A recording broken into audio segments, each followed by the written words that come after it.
Every long road has a point where the world around you goes quiet, and you realize you're the only thing moving for miles. That's where the stories you're about to hear were born, on empty highways, forgotten exits, and stretches of blacktop where people swear something was watching them just beyond the headlights. Welcome to Verified Fears, where late-night drives, wrong turns, and ordinary trips home become the kind of memories that keep you checking your mirrors long after the engine is off. Tonight, stay with this video from the first mile to the last. And if you make it all the way through, prove it in the comments by telling which story made you rethink your next road trip. Because once you hear what others have lived through out there, you'll never look at a quiet highway the same way again. You ever driven a road so empty it feels like the world forgot to put anything on it except you and the trees?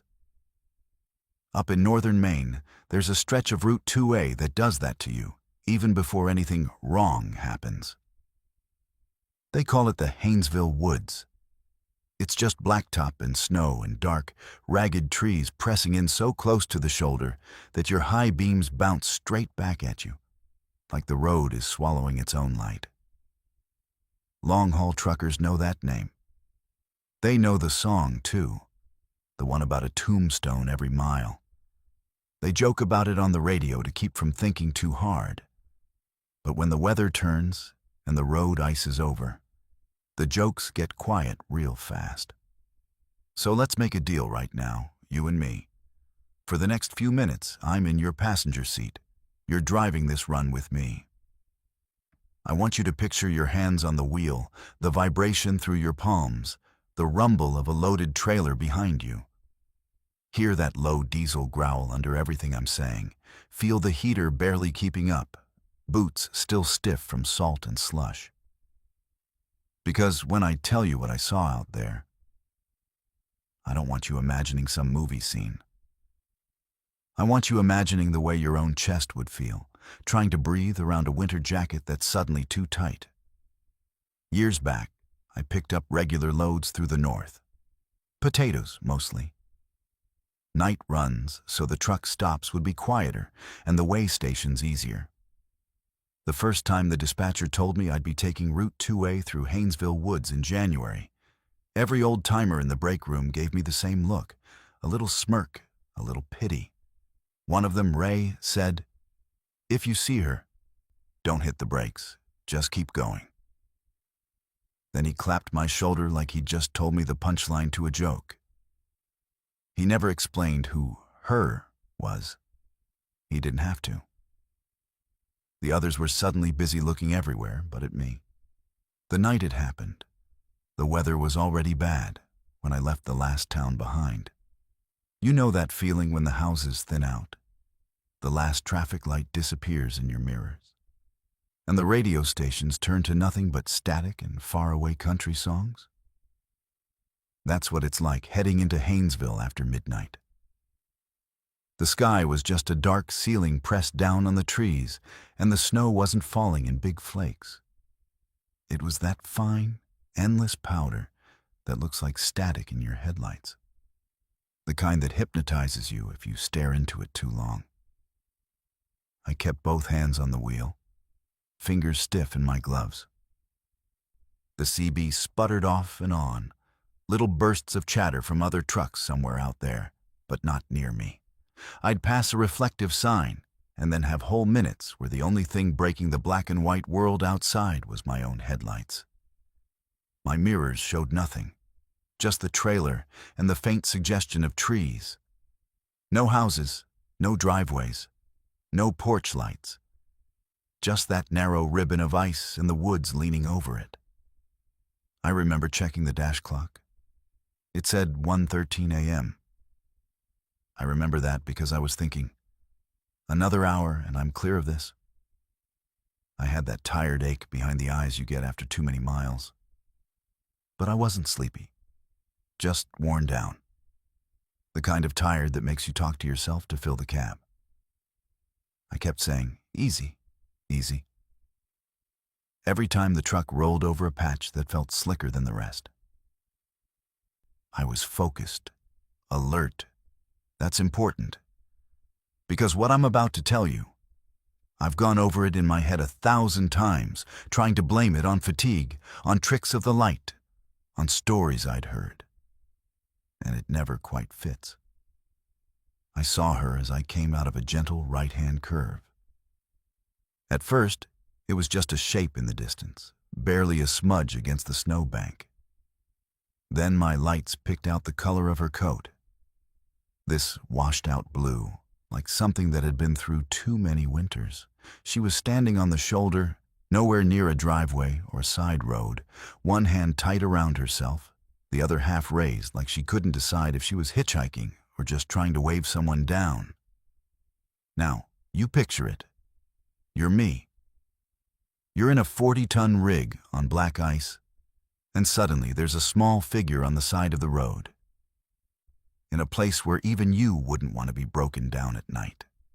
You don't think ghost, you don't think legend, you think, if I hit a patch and slide, she's dead. I eased off the throttle, foot feathering the brake just enough to scrub a little speed without locking anything up. My heart was going. Not from fear of her, from fear of hurting her. As I got closer, details came into focus in that harsh, washed-out headlight glare. She couldn't have been more than late teens, early 20s. Dark hair stuck to her face, no hat, thin legs in tights, shoes that had no business being out on an icy shoulder. Her coat wasn't zipped all the way. She wasn't even looking at me. She was staring straight ahead down the line of the road, like she'd been standing there a long time just watching it vanish into the trees. I rolled by at maybe 35.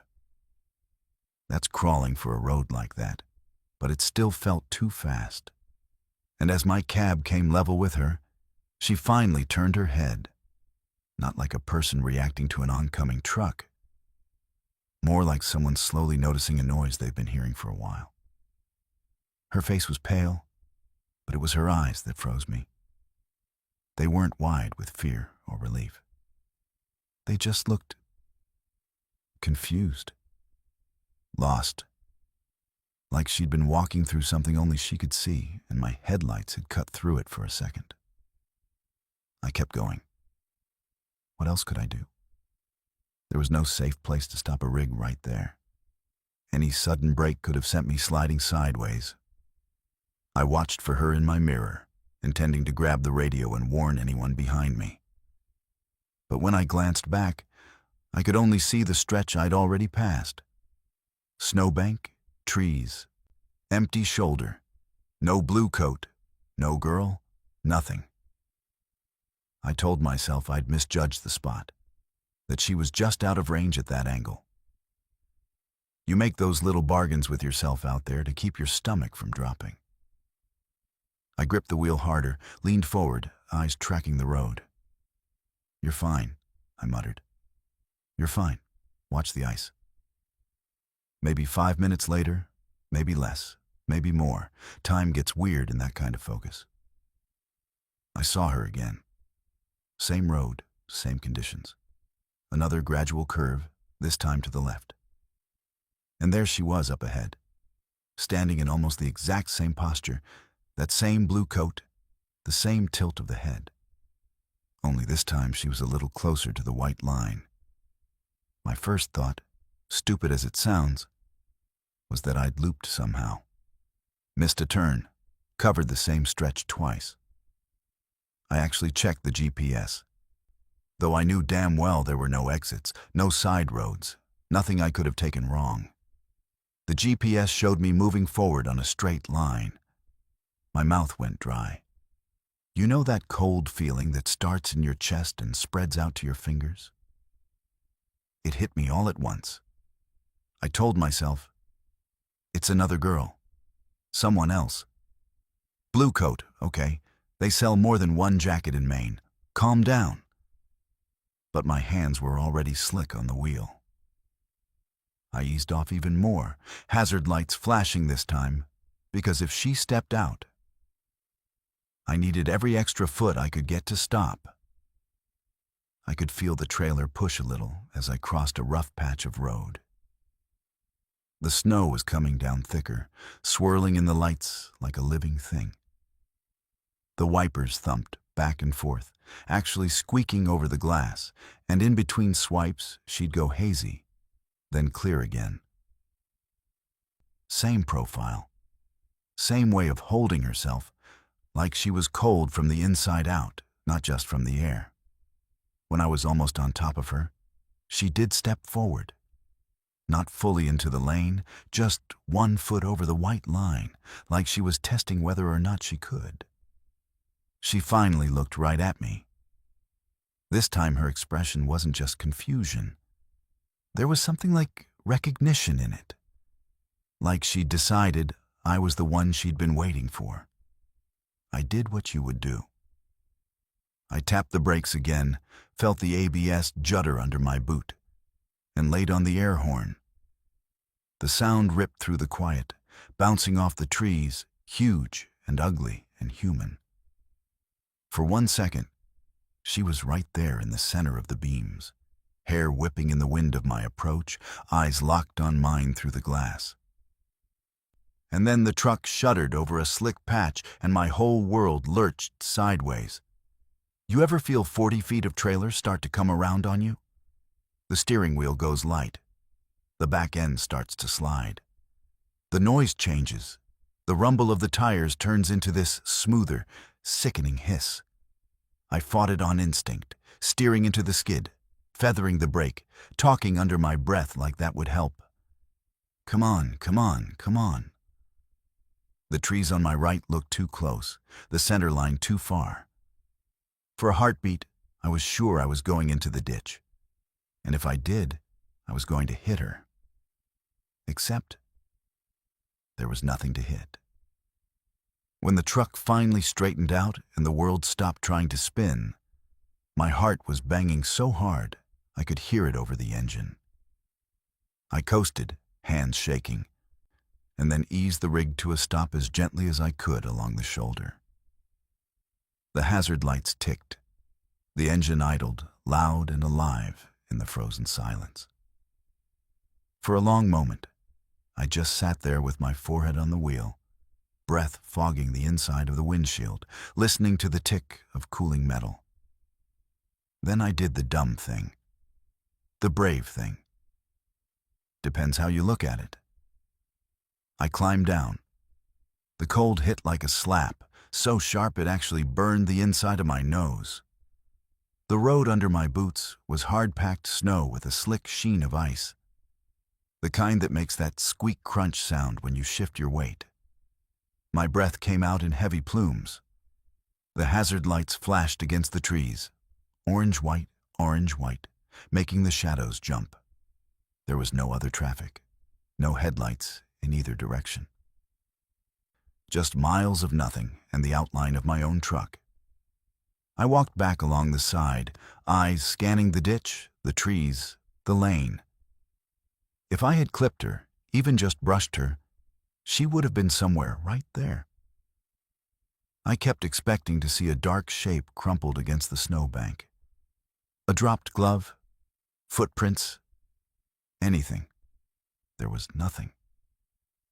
I stepped into the lane to look for tracks where she'd been standing. The snow was fresh here, a smooth, unbroken sheet, except for the twin black scars of my own tires and the places where the trailer had tried to slide.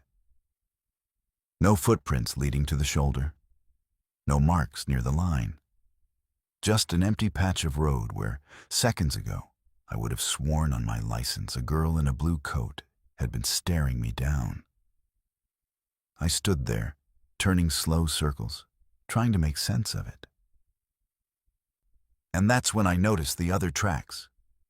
Not human. Twin lines pressed into the snow along the edge of the ditch, like something had been pacing the side of the road, parallel to my path. Every few feet they cut closer to the shoulder, then back out again. They didn't look like deer. They didn't look like any tread I recognized. They just ended a few yards behind my trailer, as if whatever made them had stepped off the earth. The woods on either side of Route 2A feel different at night. You can't really see into them past the first ranks of trunks, just a wall of black. But you know they go on and on, those trees. You get the sense of being watched, not by one thing, but by the place itself. Standing there in the middle of the lane, I felt it.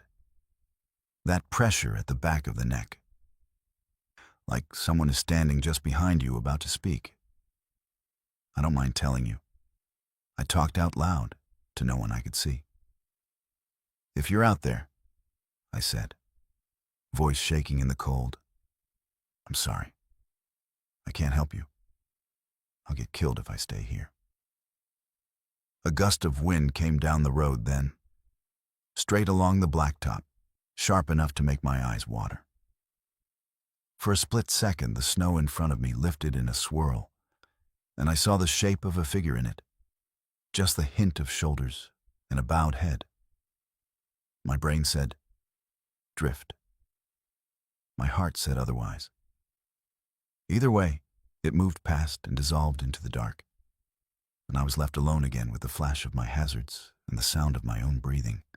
I got back in the cab and shut the door harder than I meant to. The interior light flicked on and off, leaving me in that orange glow for a moment before it snapped back to darkness, just the dash and the faint glow of the gauges. My gloves left wet marks on the wheel. I sat there until my hands stopped shaking enough to feel like I could drive. Before I pulled out, I glanced at the digital clock again. It still said 1:13 a.m. Now, I know what you're thinking. Clocks glitch. People misremember. Time stretches in fear. I told myself all of that on the rest of the run. I got through the woods, hit safer roads, found a truck stop, and told no one. What was I supposed to say? I almost wrecked my rig to avoid a girl who wasn't there, and time didn't move for 10 minutes. You keep that to yourself if you want anyone to trust you behind a wheel. But the road has a way of comparing notes for you. Months later, I was back in the same break room. Different load, different route. Ray was there again, the old-timer who told me not to hit the brakes. We got to talking about bad winter roads, and someone brought up Haynesville Woods. A couple of guys rolled their eyes, smirked. Ray didn't. He just watched me over his coffee and said, "Did you see her?" I didn't answer right away. He didn't wait for me to. He said, "Blue coat? Looks like she hasn't decided if she wants help or not. If you see her once, you'll see her twice. If you stop, you might see her for longer." I asked him, quiet, if he'd ever stopped. He looked away toward the vending machines. "No," he said. But I climbed down, checked the ditch, no tracks. Clock on the dash still read the same when I got back in. That was hell, 20 years ago now. Then he looked back at me, eyes tired. That road's got more dead on it than most little towns. Some of them don't know they're dead yet. That's the problem. Since then, I've run that stretch a few more times. You don't always get to pick your routes in this business. I go through in daylight if I can. If I can't, I keep my eyes straight ahead, hands steady, and I don't slow down for anything that isn't another rig or blue flashing lights. Sometimes, though, on the worst nights, when the snow goes sideways and the woods close in, I get this feeling. Like there's someone walking along the shoulder just outside the cone of my headlights, matching my speed. Like any second, if I look just a little to the right, I'll see that blue coat again, arm half raised, eyes empty, and asking, "If you ever find yourself up there, on that stretch of Route 2A after midnight, and your radio goes quiet and the world narrows down to your beams and the trees, remember what you and I just drove through together. If you see a girl in a thin coat standing on the side of the road, out where no one should be, think about the ice under your tires, the weight behind you, and the stories that road collects, never lets go. You can decide whether you believe any of this when you're safely home. But in that moment, with your hands sweating on the wheel and the woods staring back, you'll understand why some of us will do anything, not to be the next voice she turns her head toward. You ever notice how some roads feel wrong before anything actually happens? Like the air changes, the sky gets heavier, and even the dashboard lights seem too bright. That's how it feels on the old Devil's Highway, what the signs now call US 491, but everyone out there still calls Route 66 under their breath. If you and I were sitting together right now in a parked car with the engine ticking as it cooled, I'd tell you this the way I told it to my brother. Slowly, carefully, because once you hear it, you'll think twice before ever taking an unfamiliar exit in the desert again. I was driving south alone that night, running from more than one thing. Officially, it was just a long, late drive from Colorado down toward Gallup, trying to make up time after a storm delay. Unofficially, let's just say life was a mess. And a few hundred miles of empty highway sounded easier than sitting in a quiet apartment with my thoughts. The stretch of 491 that used to be 6 cuts through Navajo land and desert that looks endless even in daylight. At night, it's just you, the asphalt, and whatever your headlights decide to reveal. You've driven lonely roads before. Imagine that. Then strip away the comfort of trees, houses, and other cars until it's just black space pressing on the windows. The first weird thing was the sky. Out there, away from town glow, the stars are sharp enough to hurt your eyes if you look straight up. But that night, it was like a dark lid had come down over everything. No moon, no stars, just a deep, dull, brown-black horizon with a faint smear of storm in the distance. My radio scanned through static, snatching half-second fragments of Spanish, old country songs and preachers talking about sin and judgment. I let it cycle because the silence in between felt worse. My phone showed no service. The dash clock said 2:27 a.m. and felt like it had been saying 2:27 for a very long time. You know when you've been driving for hours and you start counting mile markers just to prove to yourself you're actually moving? I'd been doing that. Green signs popping up in the beams, numbers ticking down, tiny proofs that I was getting closer to somewhere. Then, just past a faded sign that warned of open range next 20 miles, I saw the old shield. Not the new 491, but an older, sun-faded rectangle bolted to a secondary post at the edge of the right shoulder, 666. Someone had spray-painted horns and a tail on the numbers years ago, and sun and sand had eaten most of it away. But it was still there, leaning like it was too tired to stand up straight. If you know the reputation of that number on that road, you feel it in your stomach the second you see it. Stories of phantom trucks, demon dogs, cars forced off the highway by lights that come out of nowhere. Those legends ride shotgun with you, whether you believe in them or not. I remember laughing under my breath, telling myself, well, congratulations, you've officially entered the cliché. Then, because I was tired and because people do stupid things when they're alone at night, I said out loud, if there's anything out here, you picked the wrong night. I'm not in the mood. That's when the GPS glitched. 1 second it showed the familiar straight line south, little blue arrow crawling along.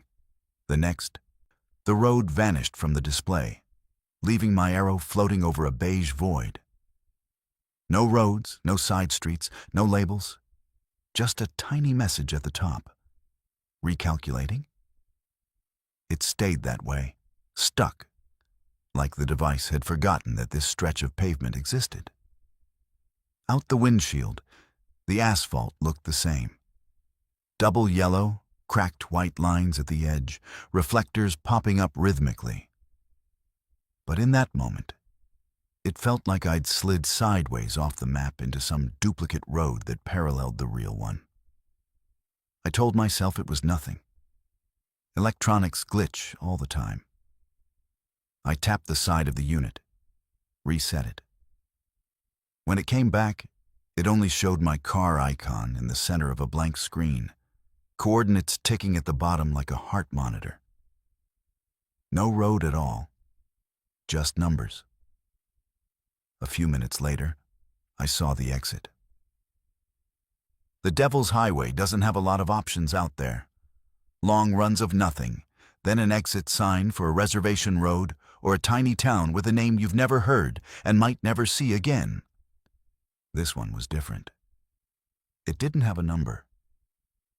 Just a small green board with peeling white letters. Services. No town name, no distance. An arrow bent to the right. The actual off-ramp looked rougher than the main highway, less traveled. The kind of exit you debate. Do you take it and hope for gas? Or stay on the main line and trust there's something better ahead? I checked my gauge. Less than a quarter tank. Not panic level, but low enough that a misjudgment could become a problem. In your place, what would you have done? Probably the same thing I did. I told myself there'd be some old gas station with flickering lights and questionable coffee, maybe a tiny motel. I signaled, drifted over, and followed the curve of the ramp down into the dark. The second my tires left the main lane, the sound changed. You know the hum tires make on well-traveled asphalt, that steady white noise. This was rougher, grittier, like the surface had been patched too many times and given up. My headlights picked out scrub and low brush on either side, but no signs of buildings, no sodium vapor glow on the horizon. Just a narrow two-lane that arced away from the highway and dipped into a shallow basin between low, shadowy rises. For a few minutes, nothing happened. I followed the road as it curved and straightened, waiting to see the washed-out rectangles of old billboards or the dark shapes of parked semis. The radio slipped fully into static, a gentle hiss that seemed to swell and fade in sync with my own breathing. I realized my hands were tighter on the wheel than they needed to be. The fuel gauge hadn't moved, but I kept glancing at it like it might decide to free fall. Then my rearview mirror caught something. Far behind me, just at the edge of what the mirror could show, a pair of headlights crested the ramp and floated down after me. For a moment, I felt relief. Another car meant I wasn't out here alone on some forgotten spur road. The lights looked low and wide, truck or big pickup, I guessed. I relaxed a little, told myself I'd follow whatever gas station glow they seemed headed for. Except they closed the distance too fast. You know the way headlights look when someone is really moving? How they don't just grow larger, but seem to jump forward in chunks, eating the space between you. 1 second those lights were a distant twin star. The next, they were distinct circles. And a few breaths after that, they were bright enough I had to flip my mirror to night mode. I checked my speed. 60. Not slow. Not out here. Whoever was behind me had to be doing 80, maybe more, on a narrow, unlit side road that hadn't seen a fresh coat of paint in years. I edged over as far as I dared without dropping a wheel off into the dirt, waiting for them to blast past in some fit of highway aggression. They didn't. They tucked in behind me instead, close enough that I couldn't see the vehicle anymore, only the glare washing through my back window. No shape, no grille, no cab. Just light. I couldn't even tell how high off the ground it was. Every time I glanced back, all I got was a wall of white that made my eyes water. I told myself, okay, they just want you to hurry up. I nudged my speed up a little, but the road wasn't straight. It rolled gently, dipped, curled between low hills that looked higher than they probably were in the darkness. There were no mile markers, no intersecting roads, nothing but that one strip of asphalt. My palms started to sweat. The steering wheel felt slick. In that cramped cocoon of headlights ahead and flood of light behind, it was easy to forget there was a whole desert beyond the tunnel. After a while, maybe 5 minutes, maybe 10, I couldn't tell. You start to notice the way an engine sounds. My little car had its usual hum and rattle. But under it, or maybe around it, there was another sound. A deeper rumble that didn't change when I accelerated or slowed a little. I realized it wasn't my engine. It was theirs. Whoever was behind me had something big. Something with a low, constant growl that you feel in your chest more than in your ears. The sound you hear when a semi passes on the interstate and your own windows vibrate. Except they didn't pass. I thought about pulling over, letting them go by. But every time I glanced at the shoulder, there was nothing but loose gravel and a drop into scrub that I couldn't gauge. No guardrails, no widened pullouts. The edge of the road just fell away into black. You can picture it. Your hands warm and shaky on the wheel, your jaw tight, trying to decide if you trust that sliver of dirt at 60 miles an hour with anonymous headlights almost touching your bumper. The first real shot of fear hit me when I checked the rear view and realized I could see nothing. Not even the vague hint of a vehicle silhouette. Only light, perfectly centered, as if it had no source. My brain didn't like that. It kept trying to fill in a grill, a hood, a windshield. But no matter how I shifted in my seat or angled the mirror, the same result. Blinding, white gold beams with nothing behind them. Okay, I said out loud, voice much smaller than I wanted it to be. Okay, I get it. You're fast. You're there. Go around. I flicked my turn signal and hugged the right as tightly as I could, tires scrubbing the painted line. The lights behind me swayed a little, like the driver had drifted left, then jerked back into alignment. They weren't going around. They were staying exactly where they were, exactly as close as they wanted to be. Heat crawled up my neck.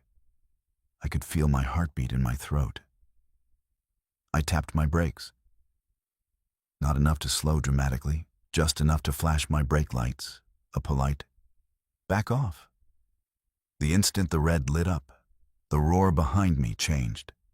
It surged, not volume exactly, more like presence. The low rumble rose in pitch, a sudden, angry snarl of machinery straining.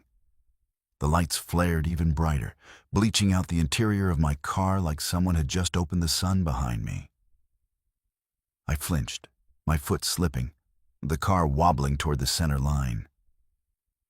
Adrenaline dumped into my veins so hard my hands went numb for a second.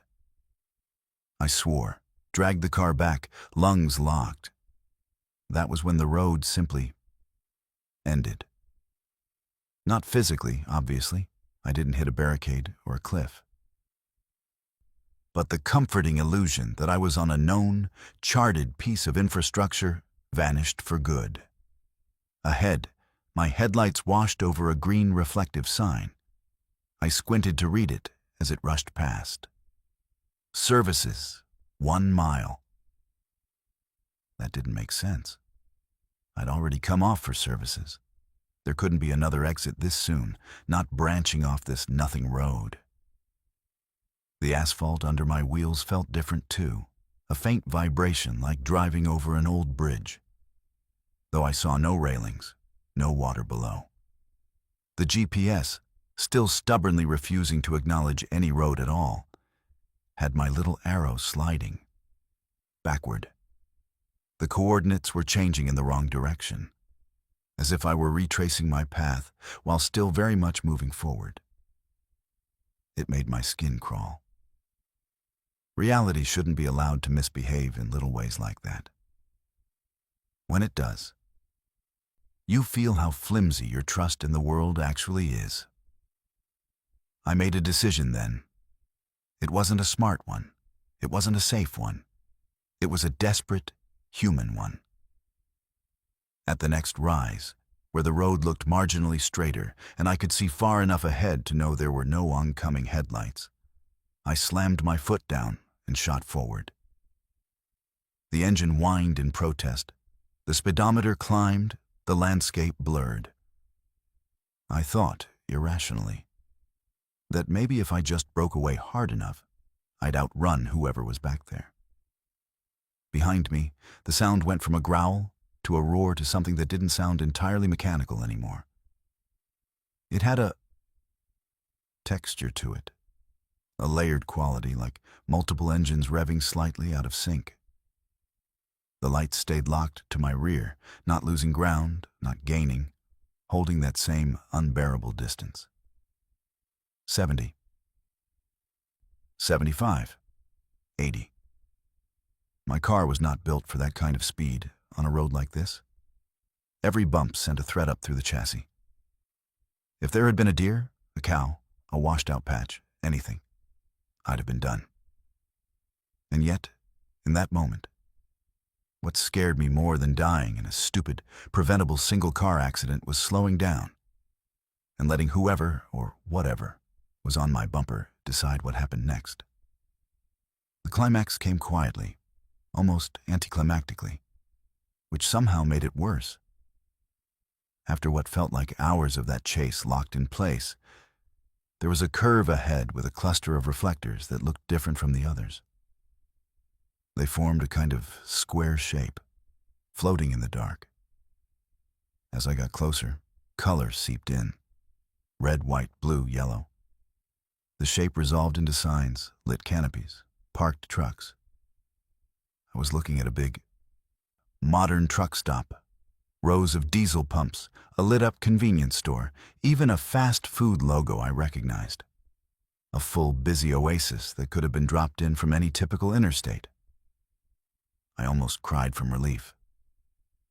The transition was that sudden. One breath I was on a narrow, nameless spur being hunted by a wall of light. The next I was blinking at the glow of fluorescent tubes and the silhouettes of 18-wheelers. I checked my mirror to see if my pursuer was going to follow me into the lot. There was nothing there. No lights, no truck, no glow on the horizon. The road behind me was just bare asphalt stretching into darkness, as mundane and harmless as if it had always been. My own taillights were the only color in that direction. My body kept braced for impact anyway, shoulders hunched, waiting for a last-second horn blast, a surge. Anything. It never came. Inside the truck stop, the sounds were normal. Doors slamming, people laughing too loud on too much caffeine, a TV droning about sports I didn't follow. My legs felt rubbery as I walked to the restroom. When I caught sight of myself in the mirror over the sink, I barely recognized my own face. Pale, eyes wide, a smear of sweat drying along my hairline. On my way back out, I passed a bulletin board cluttered with flyers. Lost dogs, trucks for sale, insurance notices. One photocopied sheet caught my eye. It was about staying alert on 491, Old 6, with a list of safety tips and a little paragraph mentioning high rates of fatigue-related incidents and strange nighttime hazards. The last line said, "If you feel like you're being pushed faster than you're comfortable driving, trust your instincts and get off the road safely." I asked the cashier, half joking, if anyone still talked about weird stuff on the old Devil's Highway.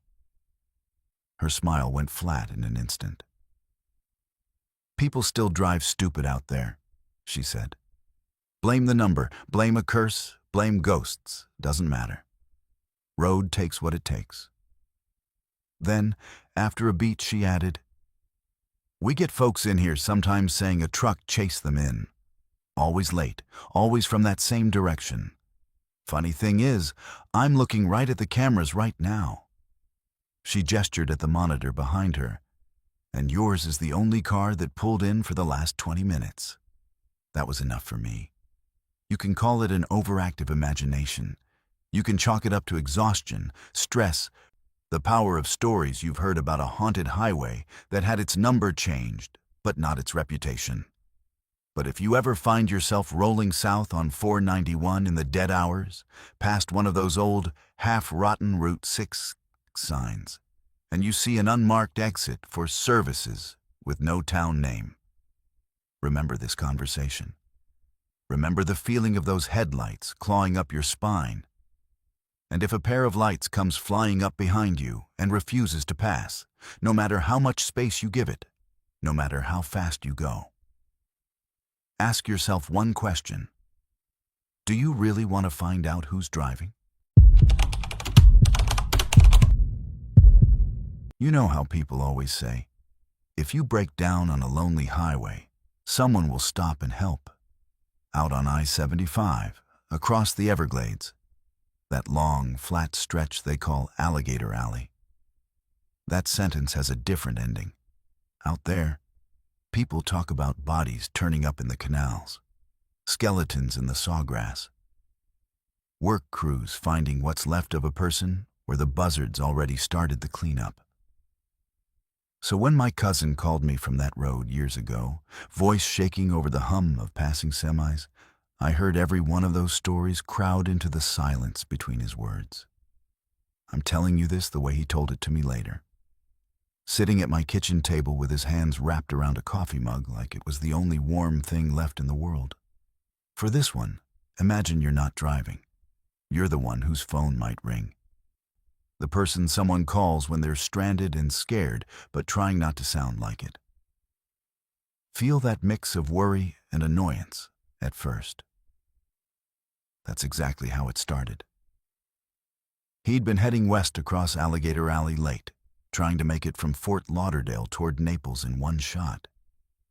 If you've never driven it, it's basically an 80-mile ribbon of highway raised above swamp and black water. Fenced now, but still surrounded by nothing but sawgrass, canals, and whatever decides to crawl or swim through them. No exits you'd actually want to take at night. No real shoulder, just a narrow strip and then steep drops into darkness. The kind of place where, if your engine dies, you're painfully aware of how thin the barrier is between you and a lot of teeth. His car started acting up halfway across. At first, it was just a stutter when he'd try to pass, like the engine was holding its breath. Then the battery light flickered. Gauges dipped, headlights dimmed for half a second, then came back. You know that creeping dread when a machine you rely on starts misbehaving in the middle of nowhere? He felt it rising up the back of his neck, but there was nowhere to get off, nowhere to limp into. Just mile markers ticking by and those tall black fences meant to keep gators and people from wandering where they shouldn't. Eventually, the inevitable happened. The radio cut out mid-song, the dash went dark, and the engine lost power. He managed to coax the car onto the narrow shoulder before it completely died, momentum carrying him just enough to straighten out. Suddenly, everything was quiet except for the faint hiss of the Everglades at night. Insects, distant frogs, the slow lap of water in the canal beyond the guardrail. He could see outlines of those giant drainage ditches on either side, the kind that have pulled more than one wrecked car down, never to be seen again. When he called me, he tried to make a joke. "Hey, if I go missing, tell people not to look in the water," he said. "They'll only find what the gators didn't want." But underneath the laugh, I heard real fear. No streetlights, no buildings, just his hazard lights clicking like a metronome for panic, reflecting off the white line in the fence. Every few seconds, another car or 18-wheeler screamed past in the left lane, buffeting his little sedan hard enough that it rocked on its suspension. We went through the usual checklist together. Try the ignition. Nothing. Lights? Barely. Any warning lights before it died? He explained, voice getting thinner, how everything had flickered like a haunted house before blowing out. I told him to call roadside assistance and the state troopers. He already had. They said it could be 45 minutes, he said. Maybe more. They're busy. There was something with a body earlier today by the alley. I heard it on the radio before it cut. That's the kind of sentence that sits in your gut like a stone. While he waited, he stayed on the phone with me. We both pretended it was casual, but you know that clingy silence that comes when you're just listening to someone breathe and trying to think of anything normal to say? That. He kept describing what he saw out the windshield. Like narrating the darkness would make it less big. Long, straight lines of reflectors disappearing ahead. The flash of eyes in the grass, occasionally when his hazards pulsed. Probably gators, maybe raccoons. But out there it all looks wrong. The smell of hot metal cooling and that weird, swampy, earthy rot you get in low water under Florida heat, even after sundown. After about 15 minutes, he said, "There's a van." His voice changed on that word. It went tighter, more precise, like he wanted me to really hear him. "White panel van," he said. "No windows on the side. It just went by slow." That caught my attention. Nobody goes slow on Alligator Alley unless they're rubbernecking a wreck or looking for something. He described it. Older model, plain, no company logo. Paint a dull, dirty white. It had been in the right lane, which was already weird, easing past his stalled car at maybe 30 miles an hour while everything else roared through the left. The driver turned his head and looked right at me, my cousin said. Didn't smile, didn't wave, just stared. The van drifted on, tail lights shrinking into the distance. We both relaxed a little. Maybe it was just some cautious driver who didn't want to get too close. That could still be normal. 5 minutes later, he said, "It's back." This time it came from the other direction. Eastbound. Same van, same flat, dirty white sides, same lack of markings. It slowed as it drew even with his car again. "He's looking at me," my cousin whispered into the phone. I could hear his breath hitched shallow in the speaker. It's the same guy. I'm sure.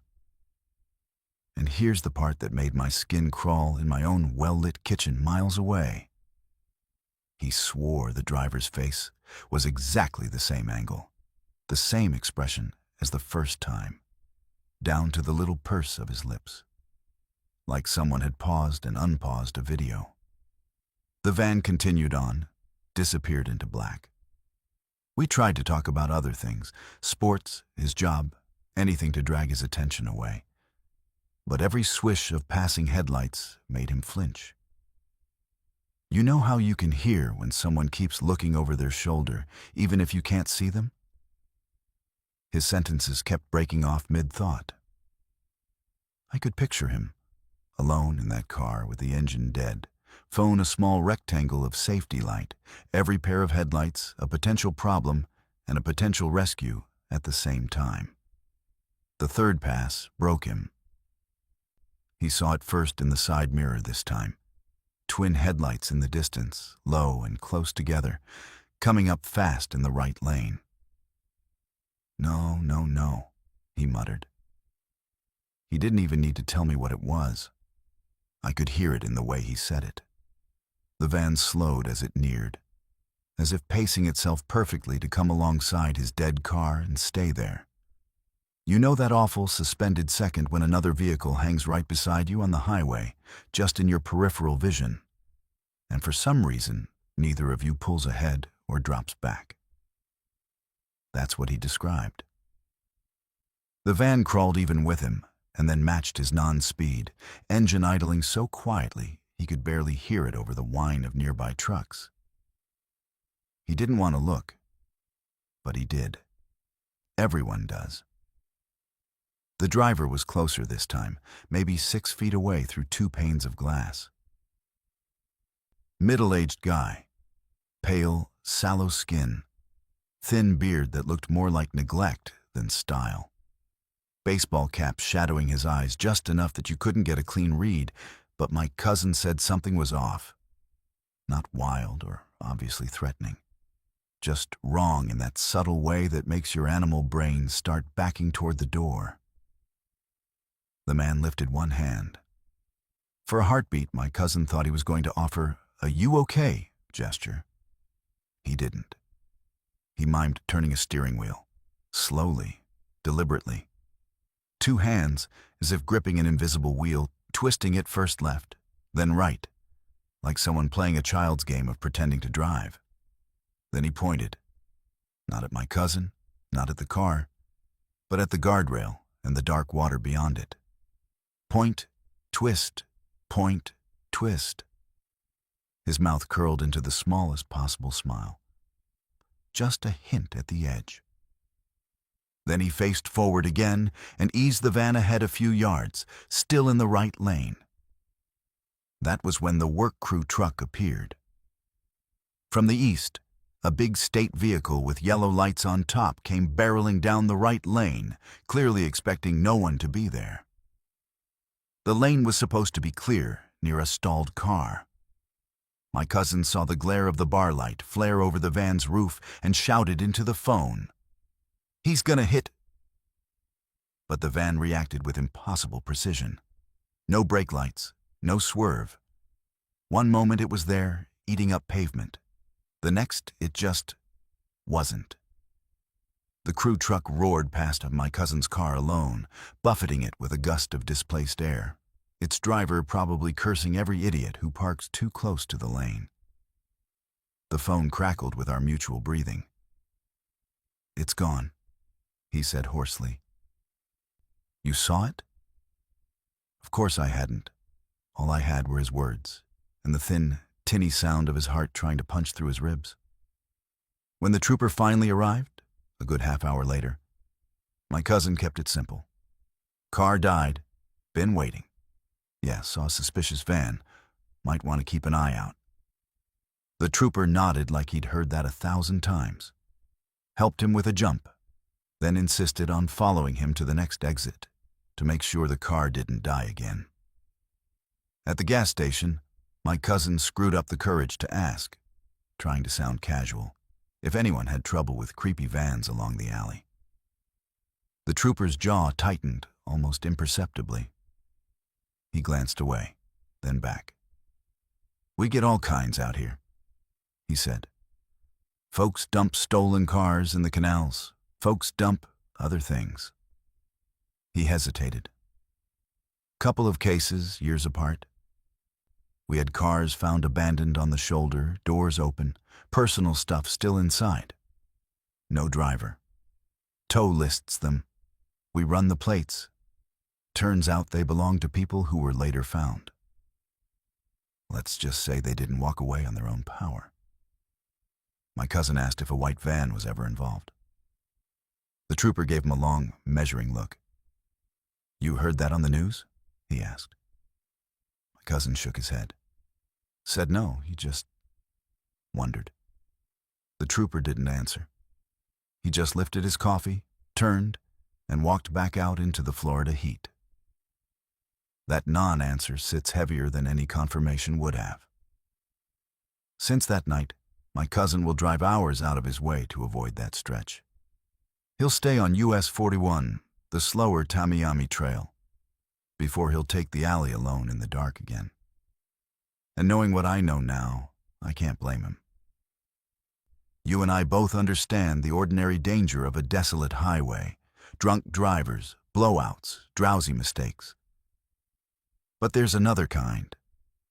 The human predator who learns that remote stretches make good dumping grounds and that people on the side of the road are already halfway helpless. So if you ever find yourself crawling along Alligator Alley after midnight, check your fuel before you commit. Listen to the way the darkness presses against the windows. And if your engine stutters and dies, and a plain white van passes you once, and then twice from the other direction, and then slows down to sit beside you like it has all the time in the world, remember this voice in your ear. Remember that little pantomime of hands on an invisible wheel, turning you gently toward the guardrail and the black water beyond. Then ask yourself, quickly and honestly, is help really what that driver has in mind? You ever notice how different the dark feels when there's water under you? Not a big open lake with moonlight on it. Just a narrow black ribbon under a bridge, too deep to see the bottom. That's the kind of dark I'm talking about. That's the dark on Clinton Road in New Jersey, up near a spot people call Dead Man's Curve, where locals tell you not to stop on the bridge, and definitely not to throw anything into the brook below. For this one, imagine it's just you and me in a parked car after midnight, engine ticking, and I'm leaning a little closer than comfortable when I say, we didn't listen. There were 4 of us that night. We weren't kids. We were old enough to know better, which somehow makes what we did feel dumber in hindsight. You know that bored, cocky mood you get on a back road with friends, windows fogging a little, everyone trying to one-up each other's stories? That's where this started. Somebody brought up Clinton Road. Most haunted in America, ghost boy under the bridge, coins that come back.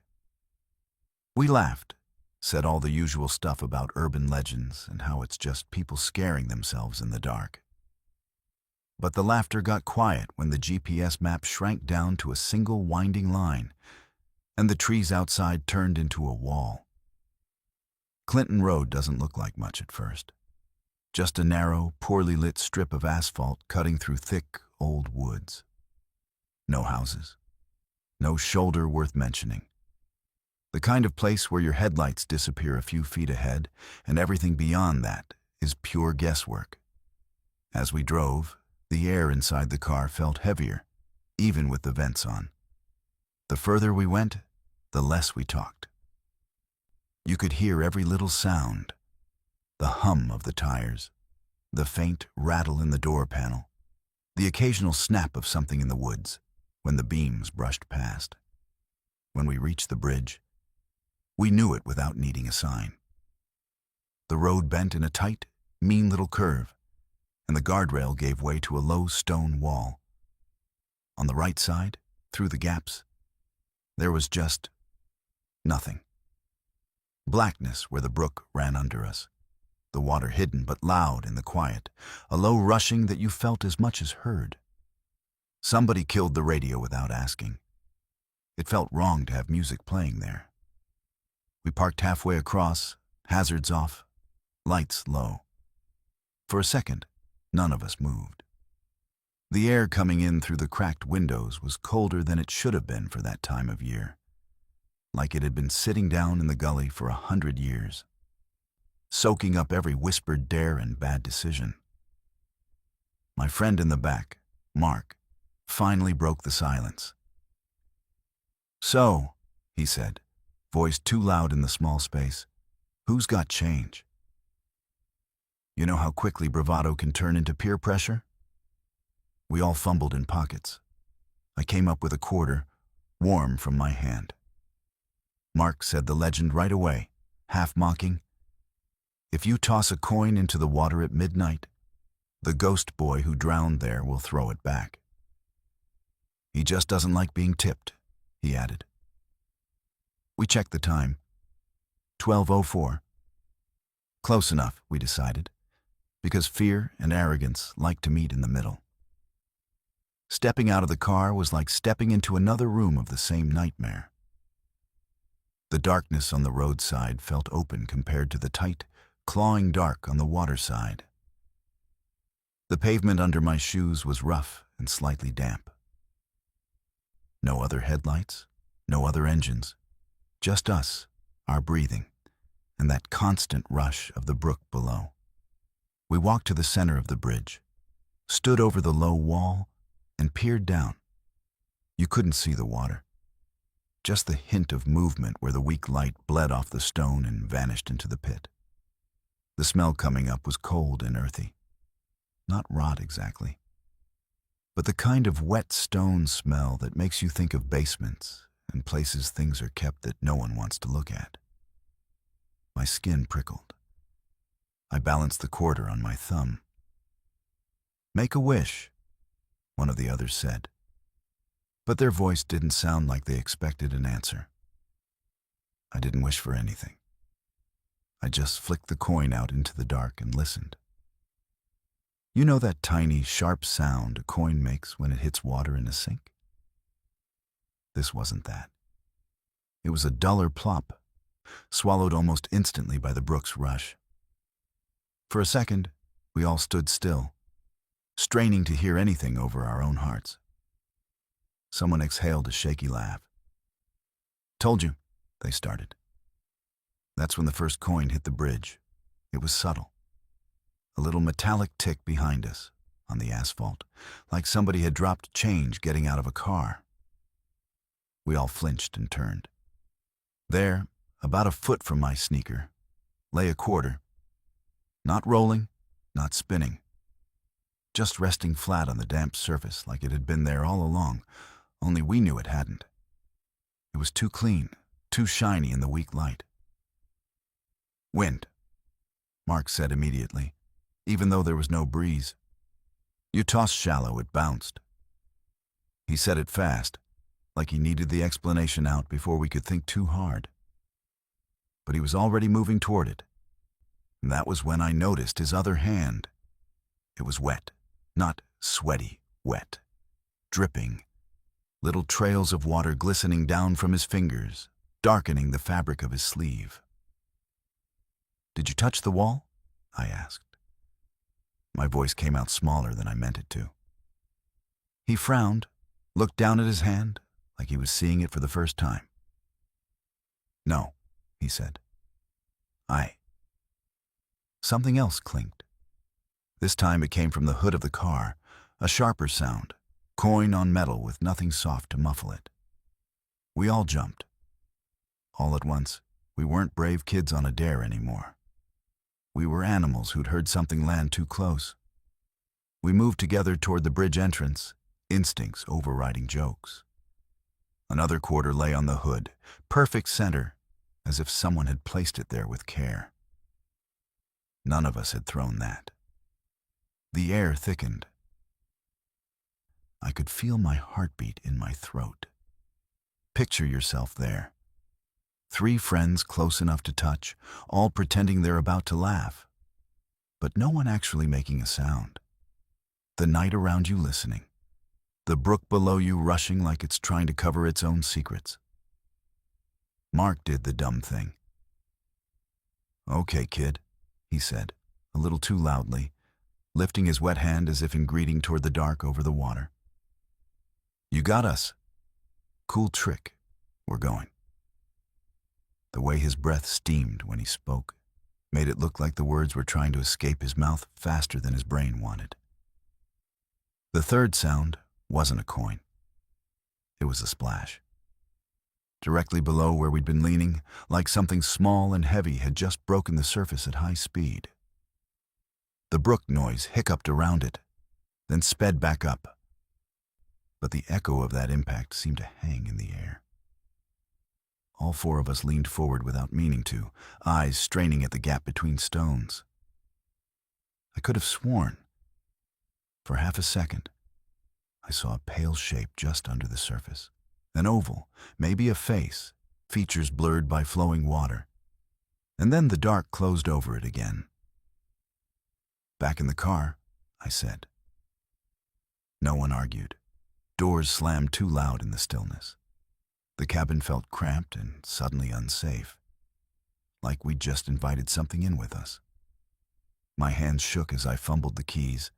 The engine fought me, whining before it caught. Headlights flared against the trees. For a moment, nothing moved. Then we all heard it at once. The faintest patter on the rear windshield, like wet fingertips tapping from the outside. When we finally pulled away, hearts hammering, nobody talked. The coins stayed where they were, the one on the bridge, the one on the hood, until the car rolled and they slid out of sight. It wasn't until we were back on a more populated road, traffic lights and gas stations appearing like lifelines, that anyone dared break the silence. Mark cleared his throat. I didn't tell you guys something," he said. "When you were looking at the quarter on the ground, I leaned over the wall, just for a second, to see if anything, you know, I didn't slip. Nobody pushed me. But it felt like two cold hands on mine, under the rail. Little hands. And then, when I jerked back, I realized my fingers were already wet." He turned his palm up. Even dry now, there were faint, wrinkled marks on the skin, like he'd been in a bath too long, or holding on to something underwater. Clinton Road has a reputation that goes way beyond one dead boy and a bridge. They talk about phantom headlights, ghost trucks, strange figures in the trees.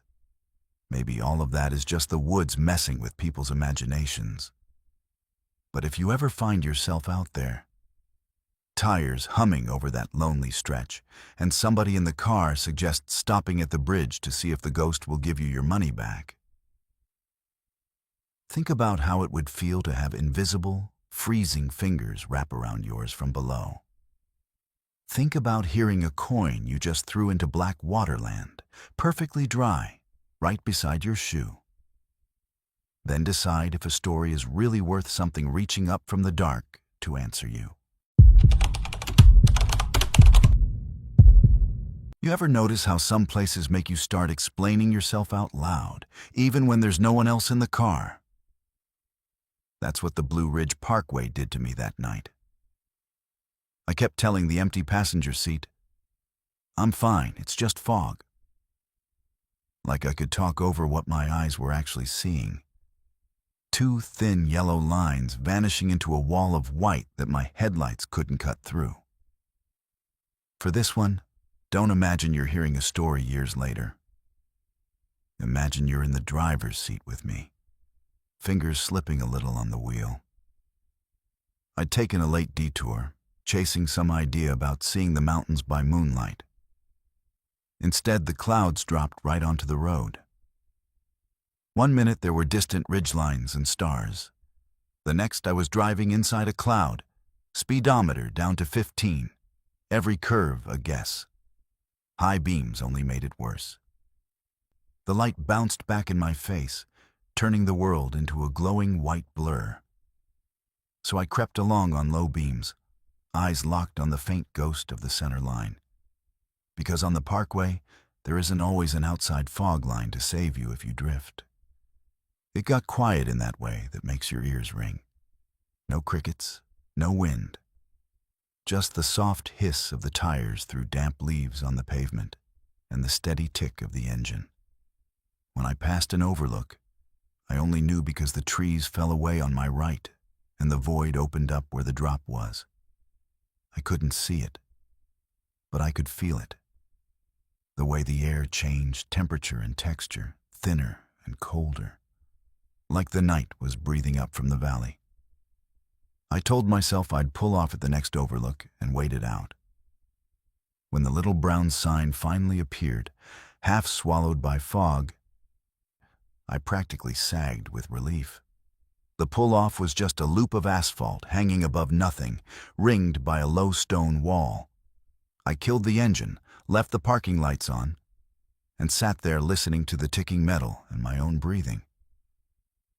The fog pressed right up against the glass, thick enough that even with the lights on, I couldn't see more than a few feet past the hood. That's when I saw the back seat, not in the mirror, in the window. You know how glass turns into a mirror in the dark? I glanced at the side window and saw my own outline, faint and pale.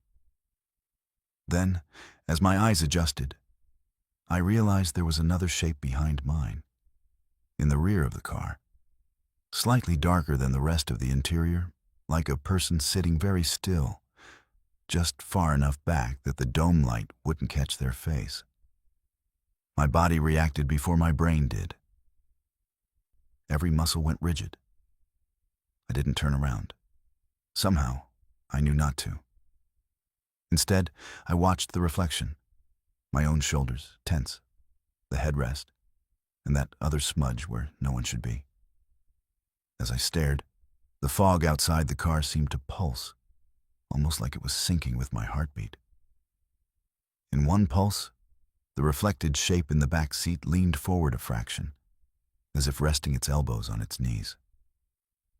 In the next, I saw the vaguest suggestion of eyes in the glass, too high and too wide for where a normal face should have been.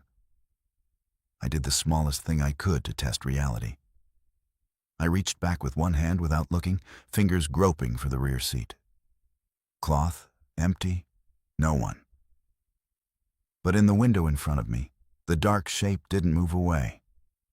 If anything, it edged closer to the glass, until I could make out what looked like the curve of a grin where a mouth might be, wide and wrong, stretching into the blur of my own reflection. Something cold brushed the back of my neck then. Not a draft, the air was dead still, but a distinct pressure, like the lightest touch of knuckles dragging from my hairline down to my collar. I flinched forward, breath punching out of me in a sound that didn't feel like it belonged to an adult. The reflection jerked too, but not the way I did.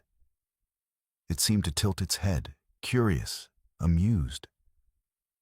I don't remember making the decision to leave. 1 second I was frozen. The next, the engine was roaring back to life, and my foot was jamming the car into gear. Gravel spat under the tires as I lurched out of the overlook, back onto the invisible road.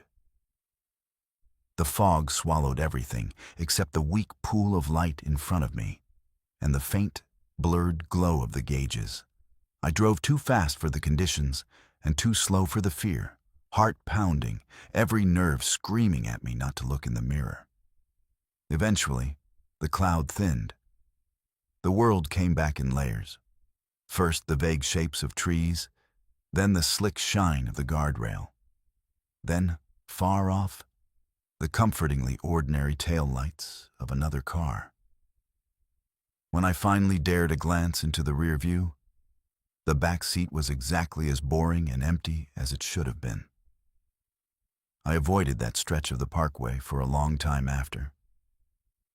When I finally went back in daylight, I stopped at what I'm pretty sure was the same overlook. Blue sky, families taking pictures, valleys stretching out in every direction. Nothing sinister at all. Except, standing there in the sun, I realized something that made my skin crawl all over again. From the spot where I'd parked that night, with the car pointed back toward the road, there was nothing behind me but open air and 100 feet of drop. No trees, no hill, nothing for a shadow to be standing in when it leaned close enough to fog the glass beside my face. So if you ever find yourself up there on a foggy night, alone on that narrow strip of pavement in the clouds, and you pull off at an overlook to wait it out, pay attention to the reflections in your windows. If you see more than your own tired eyes looking back. If something in the blur of glass seems a little too patient, a little too amused, keep your hands on the wheel and your gaze forward. Some rides in the mountains are meant to be shared. Others will take any excuse to sit behind you and see where you're headed next. You ever have a memory that feels more like missing time than something you lived through? Like you can see the start and the end, but the middle refuses to line up. That's what Highway 1 did to me. And if you've ever driven the Pacific Coast Highway at night, no tourists, no cameras, just the ocean and a strip of asphalt stapled to a cliff, you'll understand why I'm still not sure which parts of this I actually survived. We were in 2 vehicles that night, heading north through Big Sur after a long weekend. My car in front, my friend's old camper van behind. You know that feeling of comfort you get from having familiar headlights in your rear view, like a tether to sanity? That's how it was for the first few hours. Tight curves, sheer drops, no guardrail in spots. My focus was glued to the road, but every time I checked the mirror, those twin beams were there, holding the lane, keeping pace. It was late, but the sky was clear. The kind of night where the stars look close enough to scrape with your antenna and the sea is just a black void breathing against the rocks below. Somewhere south of Big Sur proper, the radio went to static and never came back. Service bars disappeared. The world shrank to the white lines, the cliff, and the dark. I remember passing a sign warning about falling rocks and narrow lanes, that yellow silhouette of a car tilted at the edge of nothing. I checked the clock, 12:41 a.m., and told myself, 1 more hour, then motel beds and bad coffee. I flashed my high beams twice, our little prearranged "you good" signal. The van answered once, all good. Then we hit the fog. It wasn't a gentle mist creeping in. It was a wall, thick and sudden. One bend and done. My headlights slammed into it and bounced back, turning the road into a gray tunnel. I dropped from 50 to 20 almost without thinking, knuckles whitening on the wheel. On my right, where I knew the ocean was, there was nothing at all. Just a blank whiteness where the world ended. On my left, the rock face loomed so close in places I could have reached out and touched it. Highway 1 in daylight is terrifying enough. In blind fog, it feels like driving along the edge of a sketch someone only half finished. I checked the mirror for the van. Nothing. No halo of light. No faint glow diffused by fog. Just my own weak red tail lights staining the mist. Heart rate ticked up. I told myself he'd hung back, being cautious. Maybe he'd slowed more than I had. Maybe he'd pulled into one of the tiny dirt turnouts that appear and vanish in the dark. The road gave me nowhere safe to stop and check, not without risking getting rear-ended by some other idiot out in this. So I inched forward, half of my brain on the asphalt, half straining at the mirror like I could will those headlights to appear. They never did. The fog thinned as abruptly as it had swallowed us. One moment it was cotton in front of the windshield. The next it was shredded, trailing away in tatters. Stars came back. I rolled over a small bridge, heard faintly water rushing far below. The dash clock now said 1:03 a.m. I sucked in a breath I didn't realize I'd been holding and eased around a curve that spilled me out onto a slightly wider straightaway overlooking the water. That's when I knew something was wrong with more than just the weather. Because straightaways are generous on that road, you can see a long way in your mirrors when the air is clear. Behind me, Highway 1 unspooled along the cliff for what had to be half a mile. Empty. No headlights, no sweeping beams taking a corner, no distant pinpricks. Just blacktop, rock, and void. If the van had simply lagged, I would have seen it by then. I pulled into the next turnout, a gravel scrape big enough for 2 cars, and waited. You can probably feel that weight just hearing about it. Engine ticking, ocean chewing at the shore far below. A faint wind coming up over the cliff face, bringing with it the cold, salty breath of something too big to see. 1 minute, 2, 5. I killed my lights to see better. Still nothing. The road behind me lay blank and indifferent. Panic doesn't arrive all at once. It seeps. First, it was a sharp, logical worry. Breakdown, maybe. Flat tire. Old camper, old engine. Then it turned into pictures in my head. Twisted metal against rock, faint glow of hazard lights halfway down an embankment, white van bodies plummeting off in news clips. I told myself I'd turn around at the next place wide enough to manage it. Until then, I would keep moving forward and watch for anything out of place. Except the next wide place never seemed to come. The curves kept tightening, the road curling back on itself like it was wrapping me in. I passed one sign for a state park I didn't recognize, another for a campground I knew for a fact was miles further north than we should have been, not this soon. My odometer insisted I had barely gone more than a few miles since the fog. Hours felt like they'd passed. Distance and time had gone out of sync. At some point, I couldn't tell you exactly when, a green reflective sign sprang up on the right shoulder. Next service is 30 miles. I'd seen that sign on the way down, but I knew which direction it had been facing then. This one was wrong. It was oriented like I was driving south, back toward where I'd started, even though I hadn't turned around. My stomach rolled. The map in my head stopped matching what my eyes saw. Somewhere between one blind turn and the next, I realized I couldn't remember the last landmark I'd passed. Not a bridge, not a named turnout, not a mile marker. Just curve after curve, each one an echo of the last. The cliffs on the ocean side all look the same at night. So does the black water below. I started to feel like I'd been dropped into one of those looping dash cam clips, the ones that run the same 5 seconds on repeat while the counter in the corner lies about progress. When your brain can't trust distance or time, it grabs anything solid. I grabbed the absence of the van and held it like an ice cube in my fist. Something had happened.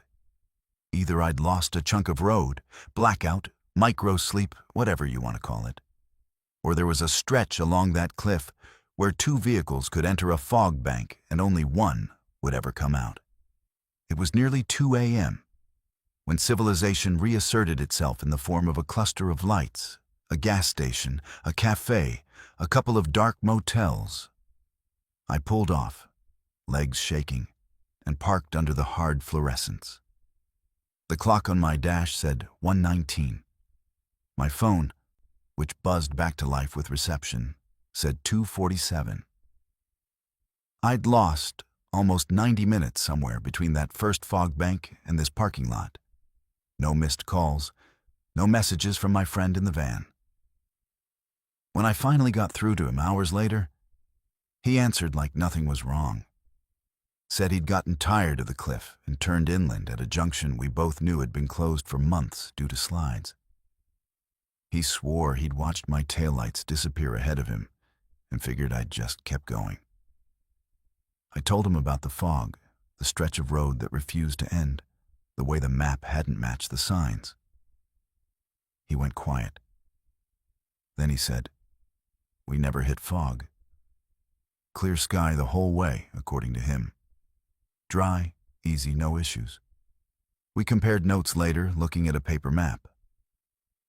His route and mine should have overlapped for at least another hour after the last point we both remembered, the turnout above a particular beach. But our timelines didn't line up. There was a missing piece, a gap neither of us could account for. Just a section of Highway 1 where, for one of us, the world kept on behaving, and for the other, reality folded. Search and rescue will tell you about cars that go off those cliffs and aren't found for days, weeks, sometimes years. Lost in brush, hidden in ravines, swallowed by the Pacific. They'll talk about missing persons cases tied to last known pings along that road, about skid marks leading nowhere. But no one tells you what it feels like to be the car that didn't go over. The one that kept driving through whatever space opens when the ocean and the mountain decide to pinch a piece of road out of the world. So if you ever take Highway 1 at night, do yourself a favor.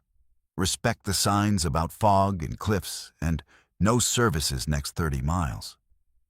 And if the stars vanish all at once, if your GPS starts to insist you're driving in open ocean, if the taillights you've been following suddenly aren't there anymore, don't assume they just got off at a turnout you missed. Some stretches of that highway give things back. Some don't. And sometimes, the only proof that you slid through one of those missing pieces is the way your clock and your memory refuse to agree on how long you were actually alone out there. You know how every long drive has that one stretch you dread? Not because it's dangerous, but because it's annoying. For a lot of people on I-70, that place is Breezewood, Pennsylvania, the so-called town of motels, where the interstate dumps you onto a strip of stoplights, gas stations, and fast food before you're allowed back onto real highway. Everybody complains about the traffic and the signs and the way it feels like road trip purgatory. I used to complain too. I don't anymore. Now, when I talk about Breezewood, it's in a low voice, like I'm afraid the road might be listening. I was driving solo that night, hauling across Pennsylvania to make it home before dawn. You know that punch-drunk feeling you get at 2 or 3 a.m., when the radio's just background noise and the green exit signs start to blur together? That's where I was. Awake, but in that thin way, like a film of glass over sleep. I knew Breezewood was coming up because my GPS did its usual weird thing. The smooth, purple line of I-70 broke apart, and suddenly I was being told to follow US 30 through town before rejoining the turnpike. Every time, it bothers me. Highways aren't supposed to have traffic lights. They're not supposed to just end under neon and billboards. If you've never been through there at night, picture this. You're on a proper interstate. Speed steady, trees whipping by, and then the road just stops.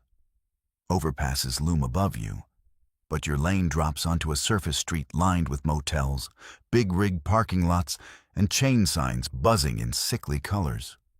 A couple of traffic lights hang over an intersection jammed with sleepy travelers who maybe thought they were done making decisions for the night.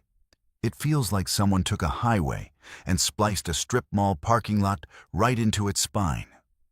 The weirdness started small. The first light I hit turned yellow way too fast. 1 second it was green, the next it was red, like it had skipped a step. No cross traffic, no pedestrians. Just me, sitting at a dead stop on a road that had felt like it should never stop at all. I remember glancing at the clock, 2:14 a.m., and thinking, fine, 2 lights, gas, back on the turnpike. I could see the ramp signs in the distance, those comforting shields promising a return to the fast, anonymous flow. When the light finally flipped green, I rolled through the intersection and into the heart of Breezewood. Even at that hour, the place glowed.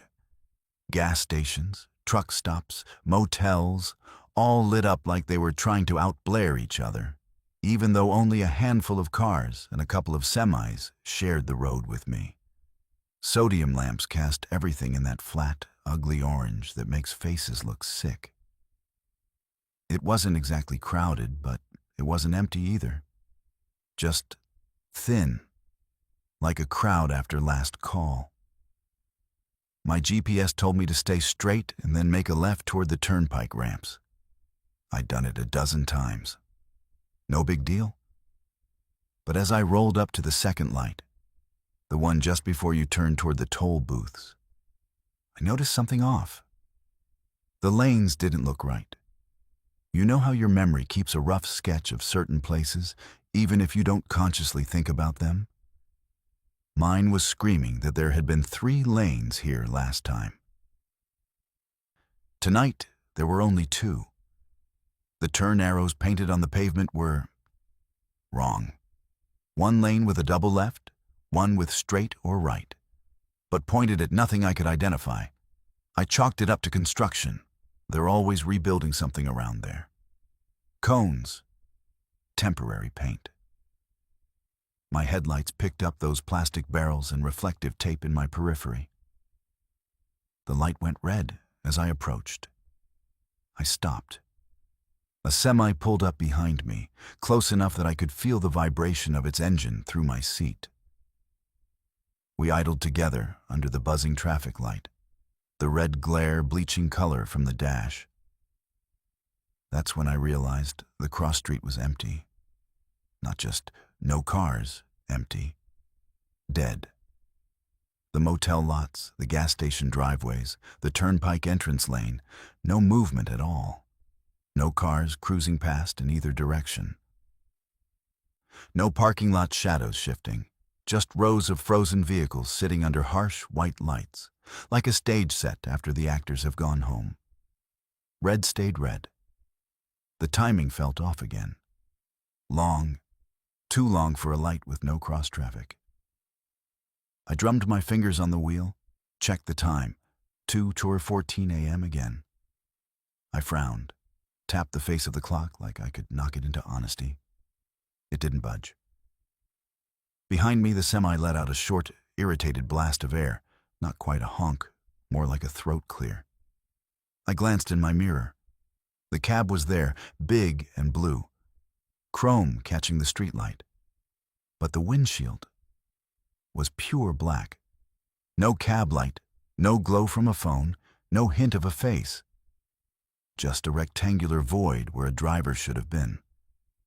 I told myself the angle was bad, the glass was tinted. The reflection of the red light was throwing me off. I twisted a little in my seat, trying to get a different view. For a split second, I saw something like an outline.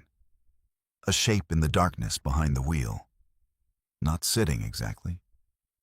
More like hanging, weightless, as if the cab were full of deep water and whatever was in there was just suspended in it. Then the red glare flared brighter, washing my rear view in color, and the impression snapped like a rubber band. I was alone with my own breathing again. The light should have changed by then. It didn't. The streets on either side remained perfectly still. No engines, no distant tires. Just the hum of fluorescent signs and the high, insect-like whine of something electrical nearby. Breezewood is famous for traffic jams and chaos. It's not supposed to feel like the last place on earth. But sitting there, I had the sudden vertigo sensation that if I stepped out of the car, there would be no people at all. Just paper cutouts, cars with no insides, buildings with only front walls. My chest tightened. The logical part of me knew I was tired, that my brain was playing tricks. The animal part didn't care. It wanted motion, any motion. I glanced left at the ramp signs again. For a second, my heart dropped. The shields were wrong. Instead of the familiar I-76 and Turnpike logos, the green boards bore route numbers I didn't recognize. Combinations of digits and arrows that didn't match any map I'd ever seen. I blinked hard, rubbed my eyes. When I looked back, the usual symbols were there, exactly where they should be. The semi behind me revved once, a low, impatient growl. That was enough. I made a decision I still can't explain. I inched forward, creeping through the red, slow enough that if a cop jumped out, I could claim confusion. As my front tires crossed the invisible line of the intersection, the light flicked green. No yellow transition, just instant permission. Under the gantries, past the gas stations, up the small incline toward the on-ramp. The further I got from the stoplight, the more the world seemed to breathe again. Cars appeared at pumps. A figure pushed open a glass door at a fast food place. Sound came back in layers. By the time I hit the turnpike proper, my hands were shaking on the wheel. I aimed the car west and tried to convince myself I'd just had a microsleep-fueled anxiety spiral. Mile after mile of toll road unspooled under me, smooth and anonymous. I stopped at a service plaza an hour later, more for my nerves than for gas. Inside, I bought coffee and forced myself to chat idly with the cashier, just to prove other humans existed. "You come through Breezewood a lot?" he asked, making small talk as he rang me up. "Too much," I said. "Weirdest place on the interstate." He smirked. "Yeah. Folks either love it or hate it, or get stuck." He tapped his fingers on the counter in a little beat. "You ever hear the joke that there are drivers there who've been waiting at that light since the 70s? I swallowed. "Feels like it." He shrugged. "Light system's been glitchy for years. People say sometimes it just hangs. No cross traffic, no nothing. Like the computer forgets anyone's there.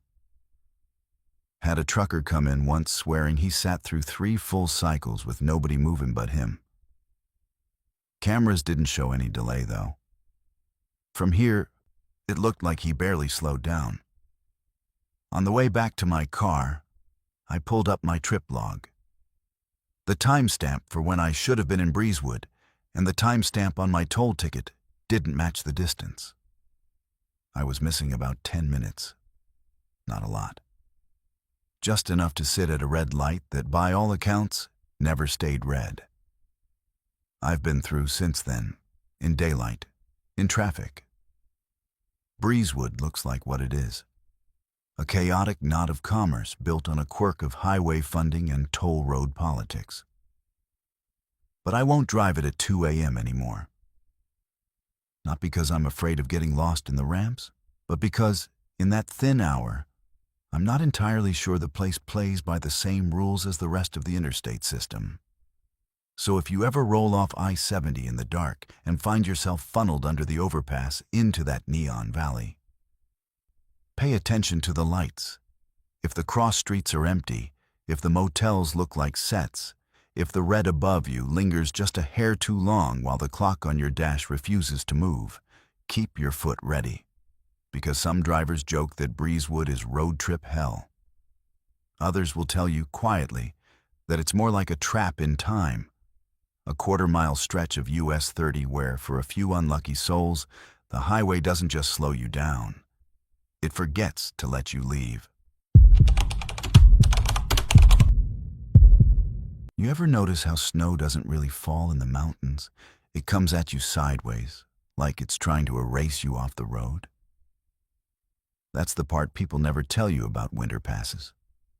They talk about the views, the clean air, the way the stars look close enough to touch.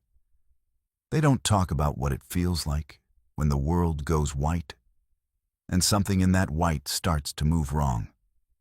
Tonight, slide into the passenger seat with me for a bit. Feel the heater fighting a losing battle, the glass vibrating under crosswinds. And I'll tell you what happened on the pass between Idaho and Montana the night the voices came over the radio that weren't supposed to be there. Truckers call it riding the crown up there. Keeping your wheels on that slightly raised middle of the lane so you don't drift into the deep snow ruts by the shoulder. I was hauling east on I-90 toward Lookout Pass, that stretch along the Bitterroot and Clearwater country that the weather folks love to paint bright red on the warning maps. Evening had already gone gray, the kind of flat light that makes distance lie. The signs back in Coeur d'Alene had flashed winter storm warning, chains required at pass. But the first 100 miles weren't bad. Thin flurries, wet pavement, the usual. I'd made this run enough times to know the real trouble waits right up on the line. The CB was my lifeline that night. You ever ride with it on low, just enough volume to hear the old-timers swap weather reports and gossip. It's like sharing a highway with ghosts, voices with no faces, drifting in and out with the terrain. Guys up ahead were calling it sloppy but passable. "Keep it under 40 and you'll be fine," one of them said. I remember glancing at the outside temp, 27 degrees, and dropping. The snow on the shoulder had started to stack higher than the hood of my rig, plowed into frozen waves lining the road. By the time I hit the last chain-up area, the sky had closed in. Heavy flakes, real ones now, swirling hard in the beams.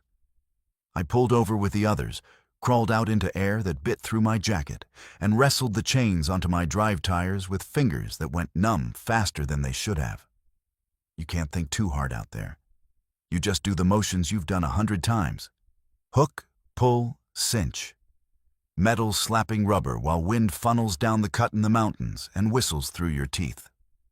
Back in the cab, heater on full, gloves steaming on the dash, I eased back onto the grade. The world shrank fast. High beams were useless. They just turned the snowfall into a solid white curtain.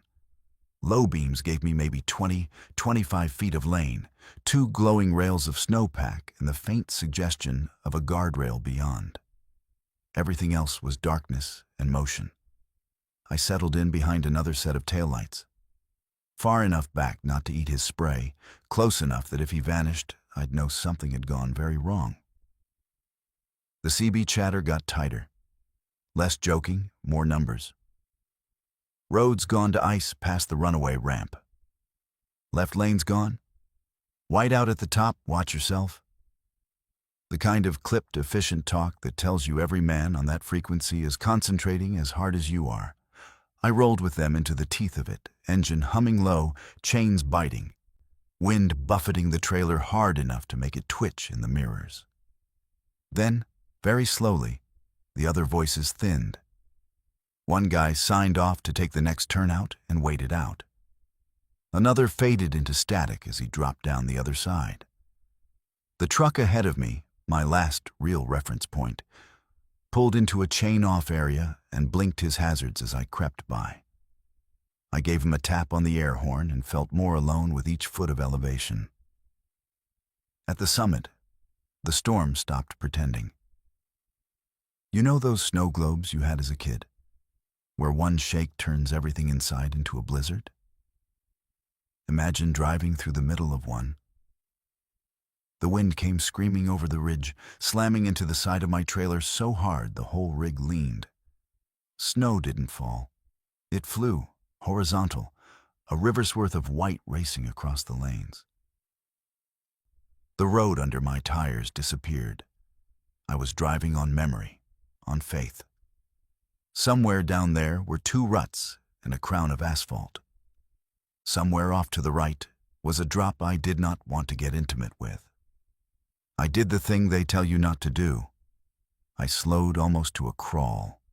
15 miles an hour, maybe less, hazards on, eyes locked on the faintest trace of the center line whenever the wind let the snow swirl thin enough to show it. Both hands on the wheel, forearms burning. My world was the dash, the windshield, and the ghostly shadow of a snowbank maybe 8 feet away. Everything else had ceased to exist. That's when I heard the first voice. "Southbound, you missed him." It came over Channel 19 as clear as if the guy was sitting in the passenger seat. Male, middle-aged, no accent I could place. Calm. Too calm for the conditions. I thumbed the mic without taking my eyes off the void. "Say again?" I said. "You talking to me?" Silence. Just the hiss of carrier and the occasional crackle of someone far off, talking about a scale house and God knows where. I told myself I'd misheard. Wind noise? Radio bleed? My own brain filling in words where there were none. It happens. Fatigue and storm static make their own language if you listen too long. A minute later, time is a guess up there. I caught something with the corner of my eye. A shape on the right shoulder ahead, darker than the snow, hunched low. My heart gave a solid, painful thud. Human. My mind supplied before I had details. Person. On foot. In this. That can't be right. I crept closer. The figure didn't wave, didn't turn, just stood at the edge of the drift, between the road and the drop-off, facing into the storm like it was looking for something down below. No car, no stranded vehicle nosed into the bank. Just that one shape, too thin for the temperature, coat flapping, head bare. At the very last second, as my bumper drew level, it turned toward me. There was nothing in its face. Not, it had no face, dramatic. Nothing like that. Just blank. A pale oval, features smudged by the snow in such a way that my eyes couldn't decide where its eyes were, where its mouth should be. My stomach flipped. In that instant, every story I'd ever heard about people freezing to death in storms and wandering back onto the road came crawling up my spine. My foot twitched toward the brake. The chains growled. Some part of me screamed that if I stopped up there, I might never get moving again. Another part whispered that I was leaving someone to die. I looked in the mirror. For half a heartbeat, the figure was there in the red wash of my taillights, standing in the lane now instead of on the shoulder, facing me square on. Then the snow swallowed everything again. The CB popped. "Southbound," the same calm voice said. "You missed him again." Cold went through me in a way the outside air never could. "Who is this?" I snapped, fear coming out as anger. "You see somebody in the road up here? You call it in. Don't play games in this weather." Long pause, then softly, like someone leaning close to the mic. "Been calling. Nobody hears. You all just keep driving." My hand tightened around the mic. "Where you at?" I demanded. "You up by Lookout? You stuck? Talk to me." The radio answered with a squeal of feedback, then dropped back into empty crackle. In the side window, a gust of wind slammed a sheet of snow against the glass, so hard it sounded like gravel. I told myself it was a prank. Some bored driver parked safe somewhere, messing with whoever was desperate enough to have their CB turned up. But my eyes kept dragging to the ditches, searching for any break in the white that could be a car, a body, a coat.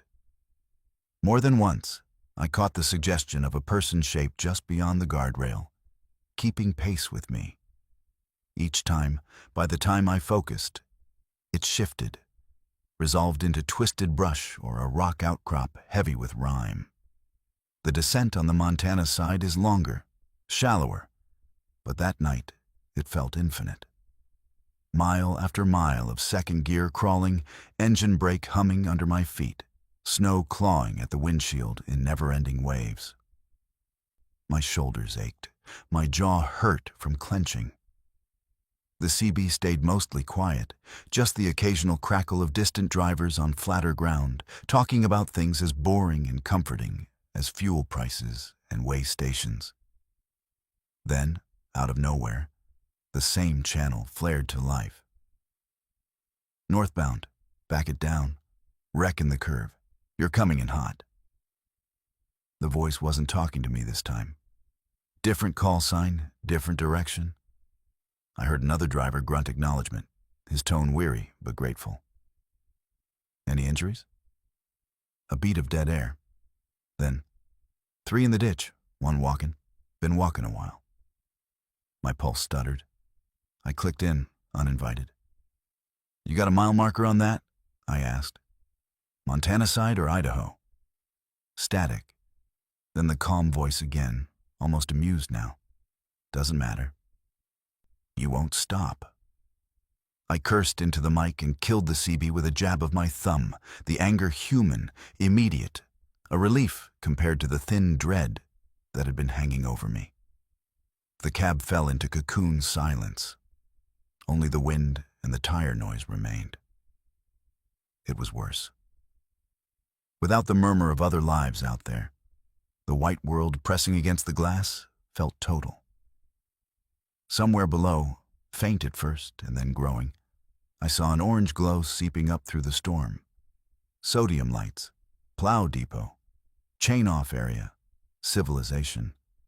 The grade leveled under my wheels. Snow turned back into sleet, then heavy rain. The world resolved itself back into sensible dimensions. Wet black pavement, slushy shoulders, reflective signs pointing to Missoula and beyond. I pulled into the first truck stop I found. Hands so stiff I had to peel them off the wheel finger by finger. Inside, under buzzing fluorescence and the smell of burnt coffee, a small cluster of drivers huddled around the weather channel on the TV. I drifted over. The ticker along the bottom talked about the pass I'd just come through. Multiple slide-offs, one confirmed fatal, one missing hiker's search suspended until morning due to conditions. "You hear about the guy up there?" One of the older truckers asked me when he noticed I was still in my coat, snow melting off my shoulders. Some local went missing a few days back, parked at a trailhead before the storm. Sheriff's office been asking us to keep eyes out.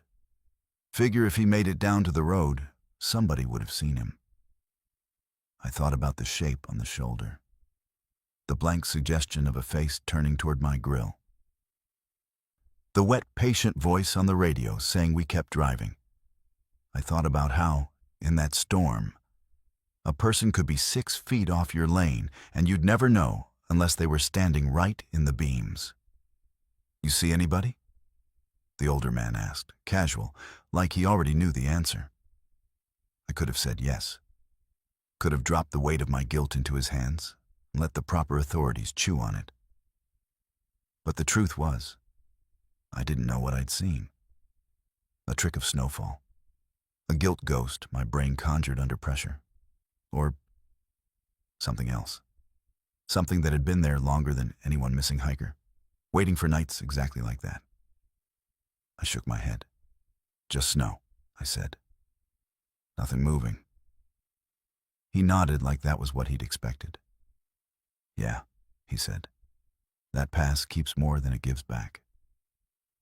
Later, in the bunk, with the storm muffled to a distant hiss on the roof, I turned the CB back on and left it at a whisper. Just enough to hear if anyone called my handle. Around 3 a.m., as I hovered in that half-sleep of the road, the speaker crackled once, sharp as a knuckle rap. Then, in that same calm, unplaceable voice, I heard, "Next time, stop." Nothing else. No call sign, no static lit-in, no carrier tone. Just those 3 words, sliding into the dark of the cab and settling under my skin like cold. You can tell yourself whatever you want about what that was. Radio interference, overtired nerves, a conscience picking the worst possible way to get your attention. But if you ever find yourself crossing between Idaho and Montana in a winter storm, chains clattering, world reduced to a few feet of white, and you catch a shape on the shoulder that doesn't wave, doesn't move, just watches, remember this.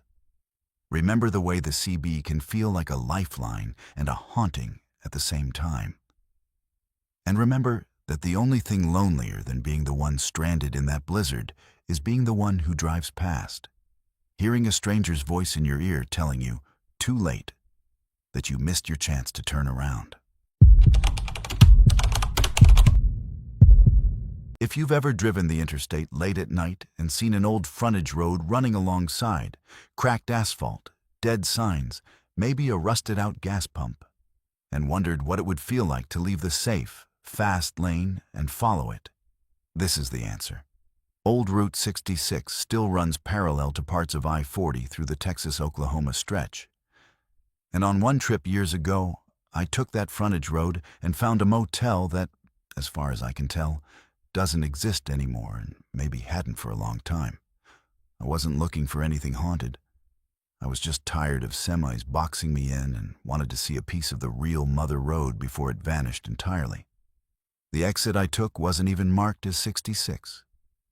Just a faded business loop sign and one of those generic blue boards promising gas, food, lodging. The kind you stop trusting after a few empty exits. The ramp dropped me down to a frontage road that had once been someone's main street. Neon poles with no tubes, big vintage signs with letters missing. CAF, Econ Lodge, Last Stow. A whole little world the interstate had forgotten to tell. The sun had gone, but it wasn't fully night yet. Just that in-between blue where everything looks a little unreal. I rolled along at 30, tires humming over patched blacktop, half expecting to see tumbleweeds because that's what all the photos show you.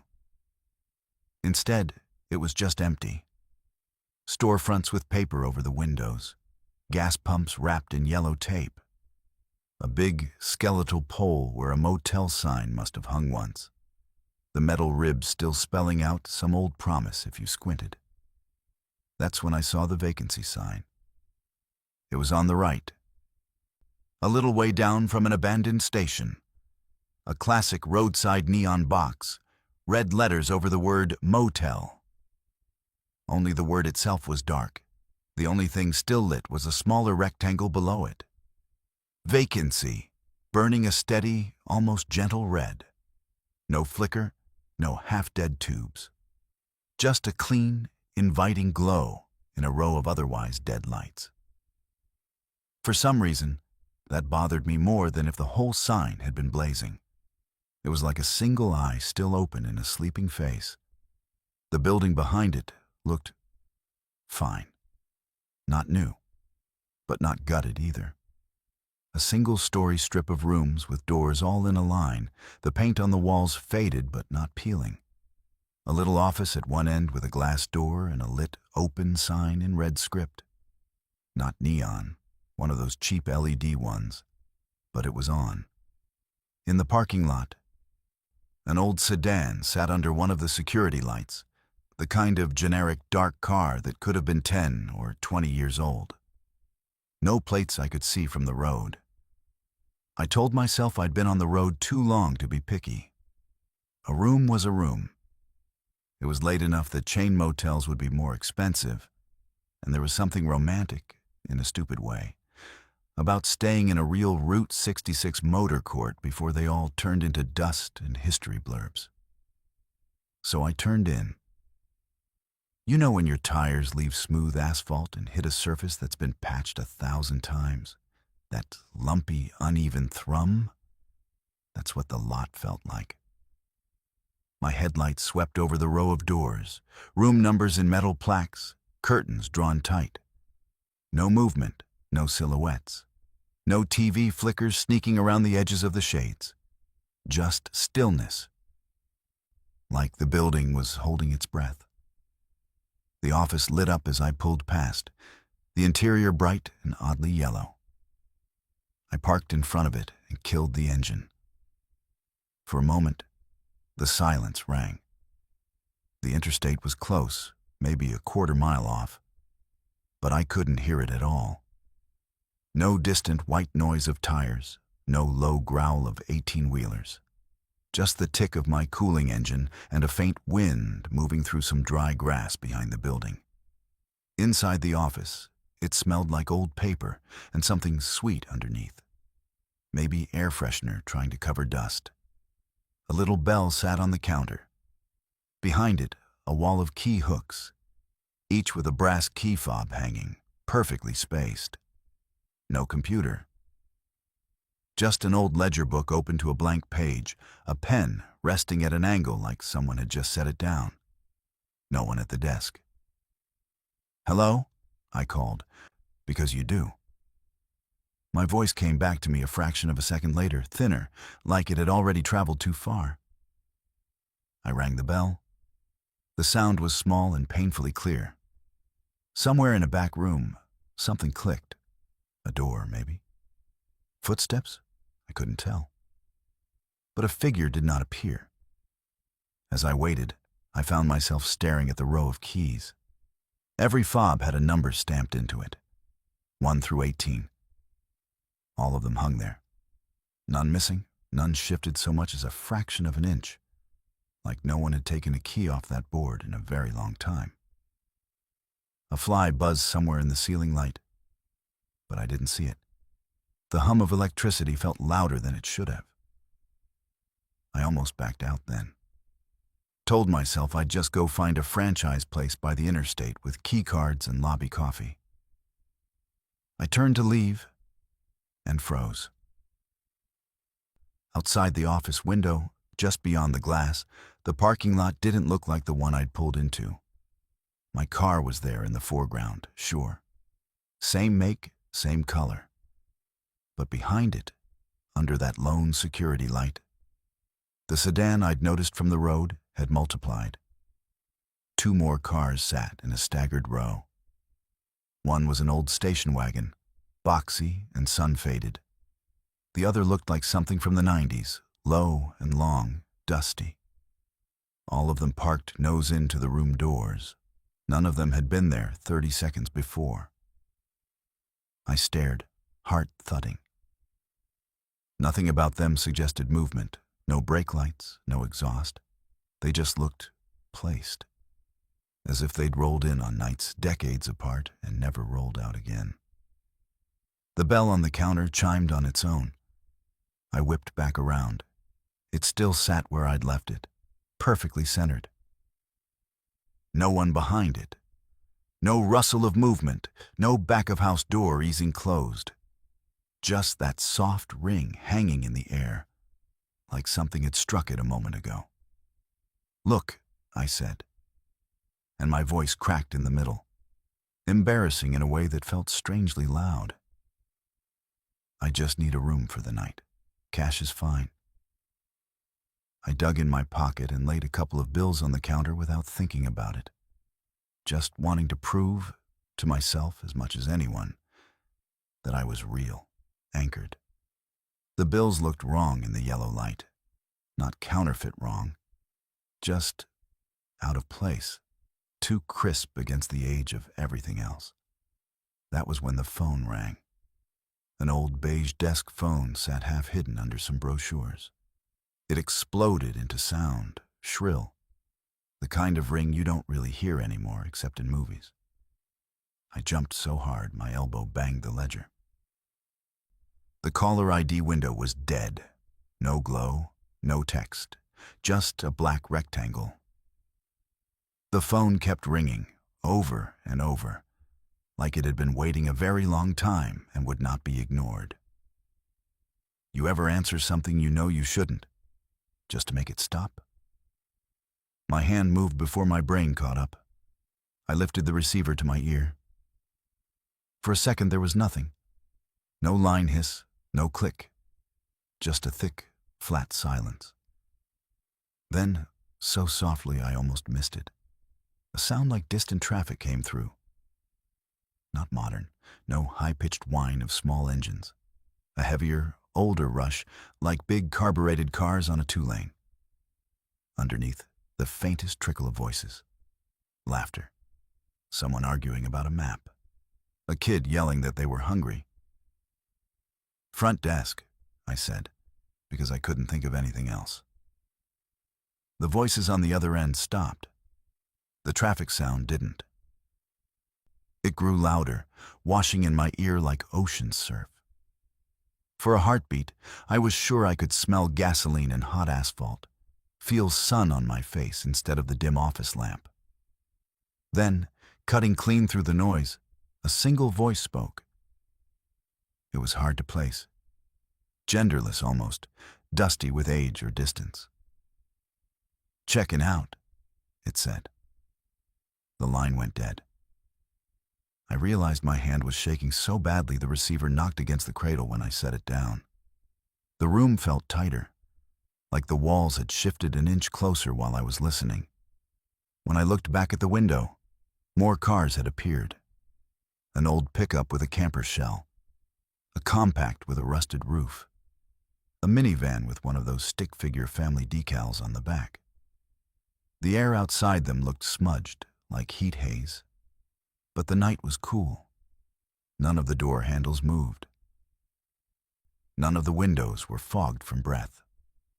I backed out of the office, keyless, money forgotten on the counter. The bell did not ring when the door closed. Outside, the sky had gone fully dark, stars swallowed by a high blanket of cloud. The motel's rooms were still lifeless, curtains drawn, no glow at the edges. The only light came from the office and that steady vacancy sign, humming quietly. My car sat just where I'd left it. I put my hand on the hood. Cold. Too cold, considering the engine had been running not 10 minutes before. It felt like it had been parked there a long time. For a second, looking at the row of silent vehicles, I saw mine not as a visitor, but as a new installment in an exhibit. A fresh specimen that would, given time, gather dust and stories until some future traveler came along and wondered who'd driven it last. A low wind moved down the lot, carrying with it a faint chorus of sounds that didn't belong to that moment. The tinkle of old glass signage, a burst of radio music from 50 years ago, kids squealing as they ran from a car to a pool. It was all there and gone in a breath. I slid into the driver's seat and forced myself not to look in the rearview mirror until I was back on the main road.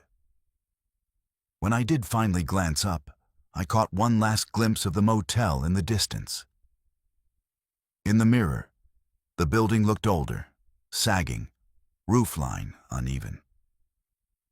The vacancy sign still burned, but dimmer now, like it was far away or struggling. And for a flicker, right before the curve took it out of sight, I thought I saw figures standing on the walkway in front of the rooms, not waving, just watching.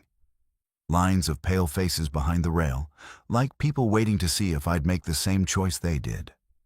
I hit the interstate again, merging into the anonymous river of headlights, like a man waking from a dream.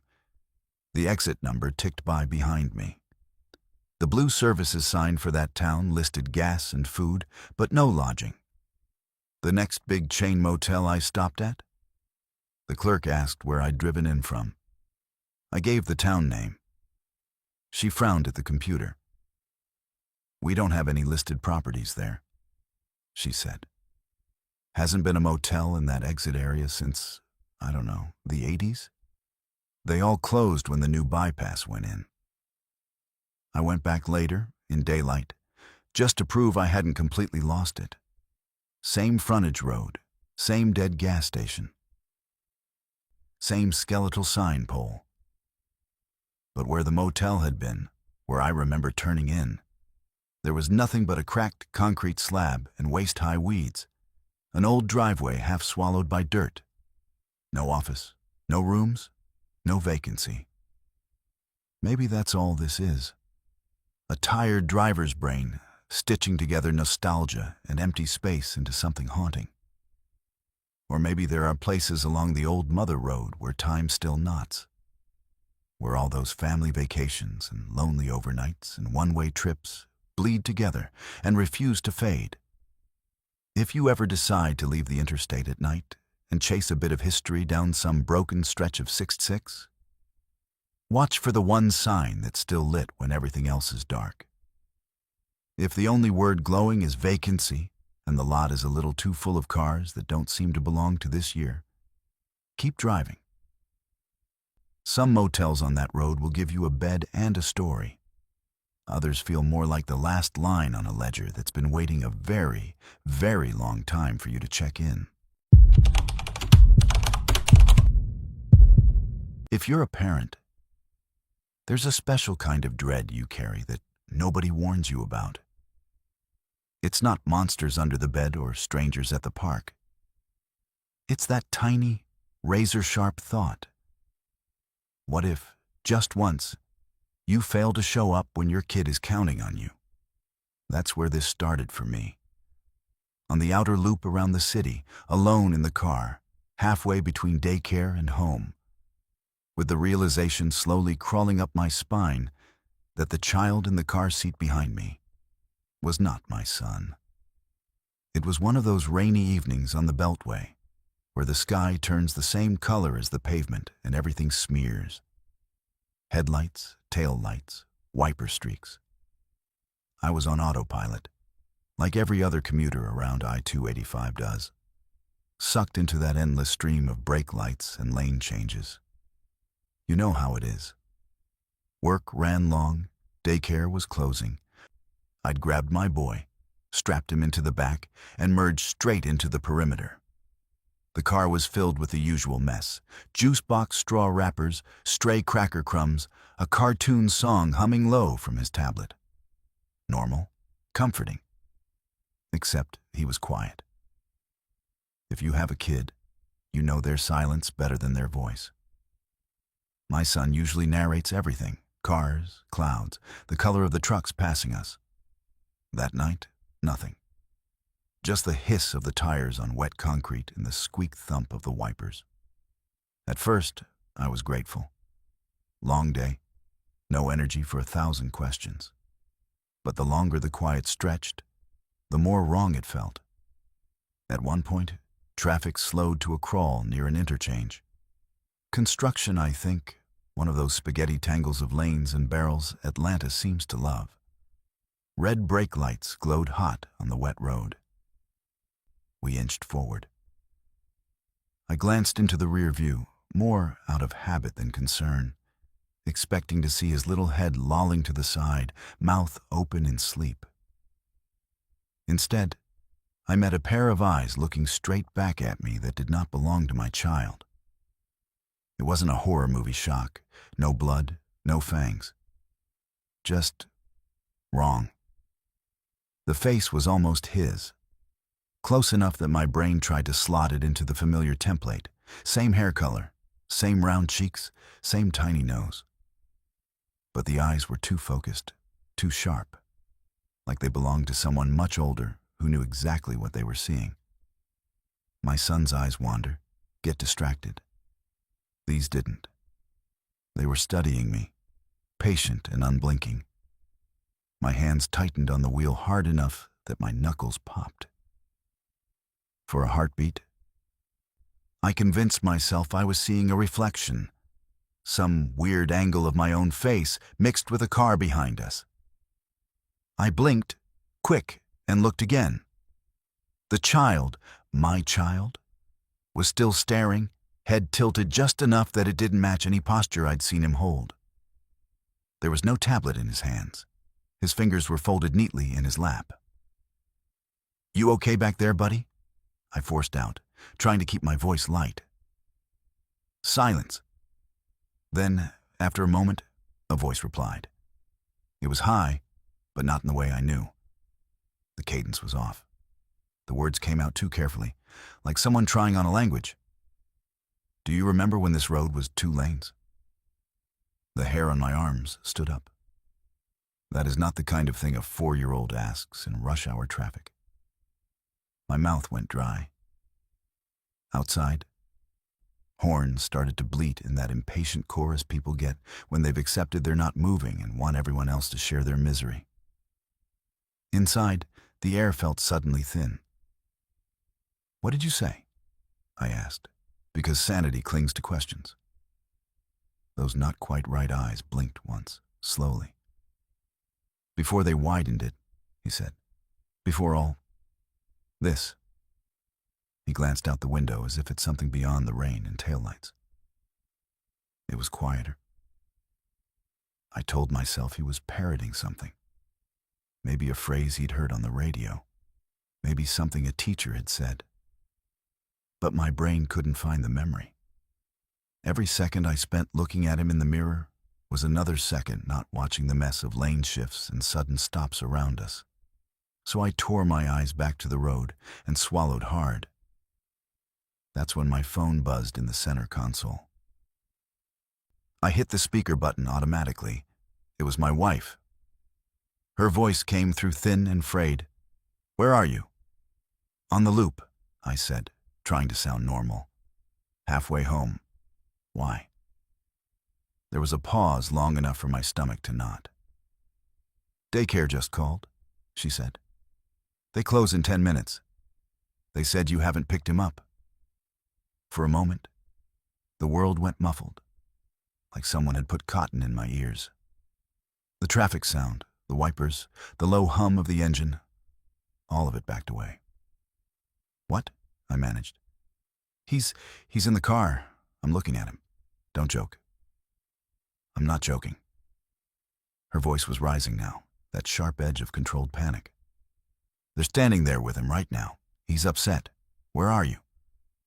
In the mirror, the child listened with an expression that was almost amused. Like this was a story he'd heard before and was curious how I'd tell it this time. I killed the call without answering. That's not something I'm proud of. But in that second, I needed the voice in the car to be the only one I dealt with. My heart was pounding so hard, my vision shook with each beat. My logical brain clawed for rational explanations, daycare mix-up, someone's wires crossed. But simple math kept failing. If my son was physically at the daycare, then who or what was buckled into the seat behind me? The rain intensified, drumming on the roof so loud it was like being inside a drum.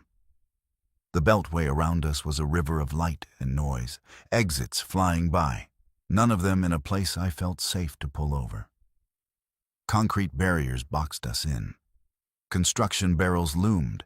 Every shoulder was either stripped away or ending in a steep, slick slope. I was trapped in the flow. "Who are you?" I asked the mirror, the words coming out almost a whisper. The child smiled then. It was my son's smile, but slowed down, stretched. "I like this one," he said softly. "It goes all the way around. You can ride it and never have to get off." He wasn't talking like a kid excited about a road. There was something in the tone that made me think of old men on porches, reminiscing. And as he spoke, everything outside the car seemed to thicken. The red smears of brake lights, the white snapshots of headlights. Even the green exit signs looked dimmer, as if seen through bad glass. Another buzz from my phone. Then another. I ignored them. My focus had narrowed to the length of the hood and the wrong child behind me. "I need you to stop talking," I said, more sharply than I meant to. "Now." He tilted his head again, as if examining a bug. "You're afraid," he observed. "They're always afraid when they realize." "Realize what?" "That they left someone behind." The words hit like a physical blow. Images flooded in, unbidden. Tiny hands on glass, a child crying in a dark parking lot. Headlines about daycares, forgetting kids on buses and in vans. I had been so sure I'd done everything right that evening, checked him out, buckled him in, counted his bags. But what if some autopilot routine had glitched? What if my body had driven here and my brain had stayed there? I forced myself to look up, really look, at the figure in the car seat. The more I stared, the less it resolved. The features seemed to flicker at the edges, like an out-of-focus photo my eyes were trying to correct and failing. The clothes weren't exactly right either. The jacket looked slightly out of date. The shoes were wrong brand, not the ones we'd bought last month. Details my brain had glossed over when I'd first loaded the seat, because routine tells you what you're supposed to see, and you rarely bother to question it. Something cold brushed my neck, like the faintest breath. And I realized the car's vents were off. I hadn't touched the controls, but the air was no longer blowing. My breath fogged the inside of the windshield in little bursts. The world outside the glass seemed both too slow and too fast at the same time, like a video buffering at different speeds across different lanes. "I want to get off," I said. and heard how small it sounded. I need to get off this road. There aren't many places to stop, the child thing said mildly. His voice had shifted again, older for just a second, like a radio picking up a different station. Not safely, not tonight. Up ahead, a blue sign loomed out of the gray. Services 1 mile. Gas, food, exit number half obscured by rain. It felt like a lifeline. I locked onto it the way drowning people lock onto anything that floats. I took the exit too fast. The car fishtailed, tires squealing on the wet ramp. Horns erupted behind me. Somehow I kept it together, hands white on the wheel, sliding down the curve until we spilled out into a clutter of parking lots and sodium lights. The noise changed. Still cars, still engines, but broken up by crosswalk beeps and the rumble of shopping carts. I pulled into the first gas station I saw and slammed the car into park under the canopy. For a long second, I just sat, breathing hard, hands fused to the wheel. Then I forced myself to turn. The back seat was empty.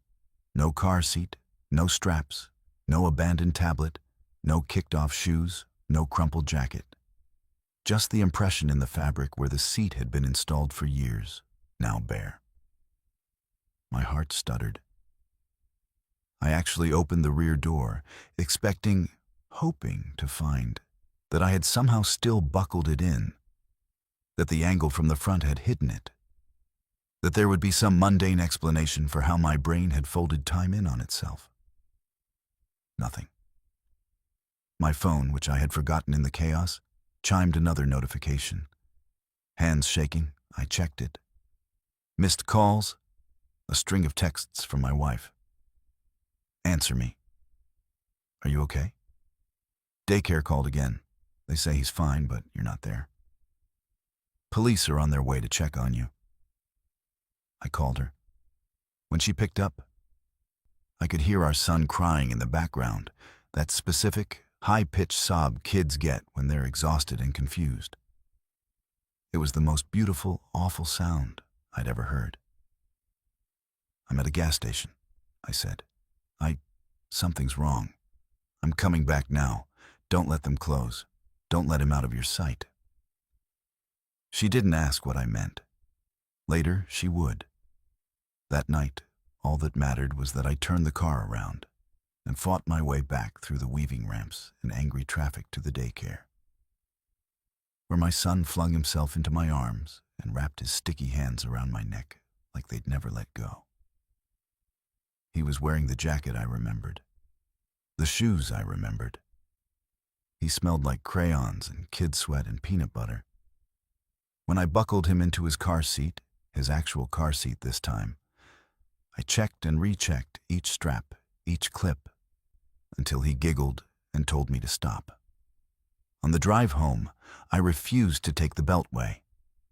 I crawled through surface streets and stop signs, adding an hour to the trip and not caring. Every time I glanced in the mirror, I saw only my boy's soft, familiar face, finally asleep, cheeks damp but peaceful. It's easy after the fact to rationalize, to say stress and guilt and all those awful news stories about forgotten children got into my head and twisted it into something supernatural. Maybe that's all it was. Maybe my brain conjured a punishing passenger to make sure I never joined those headlines.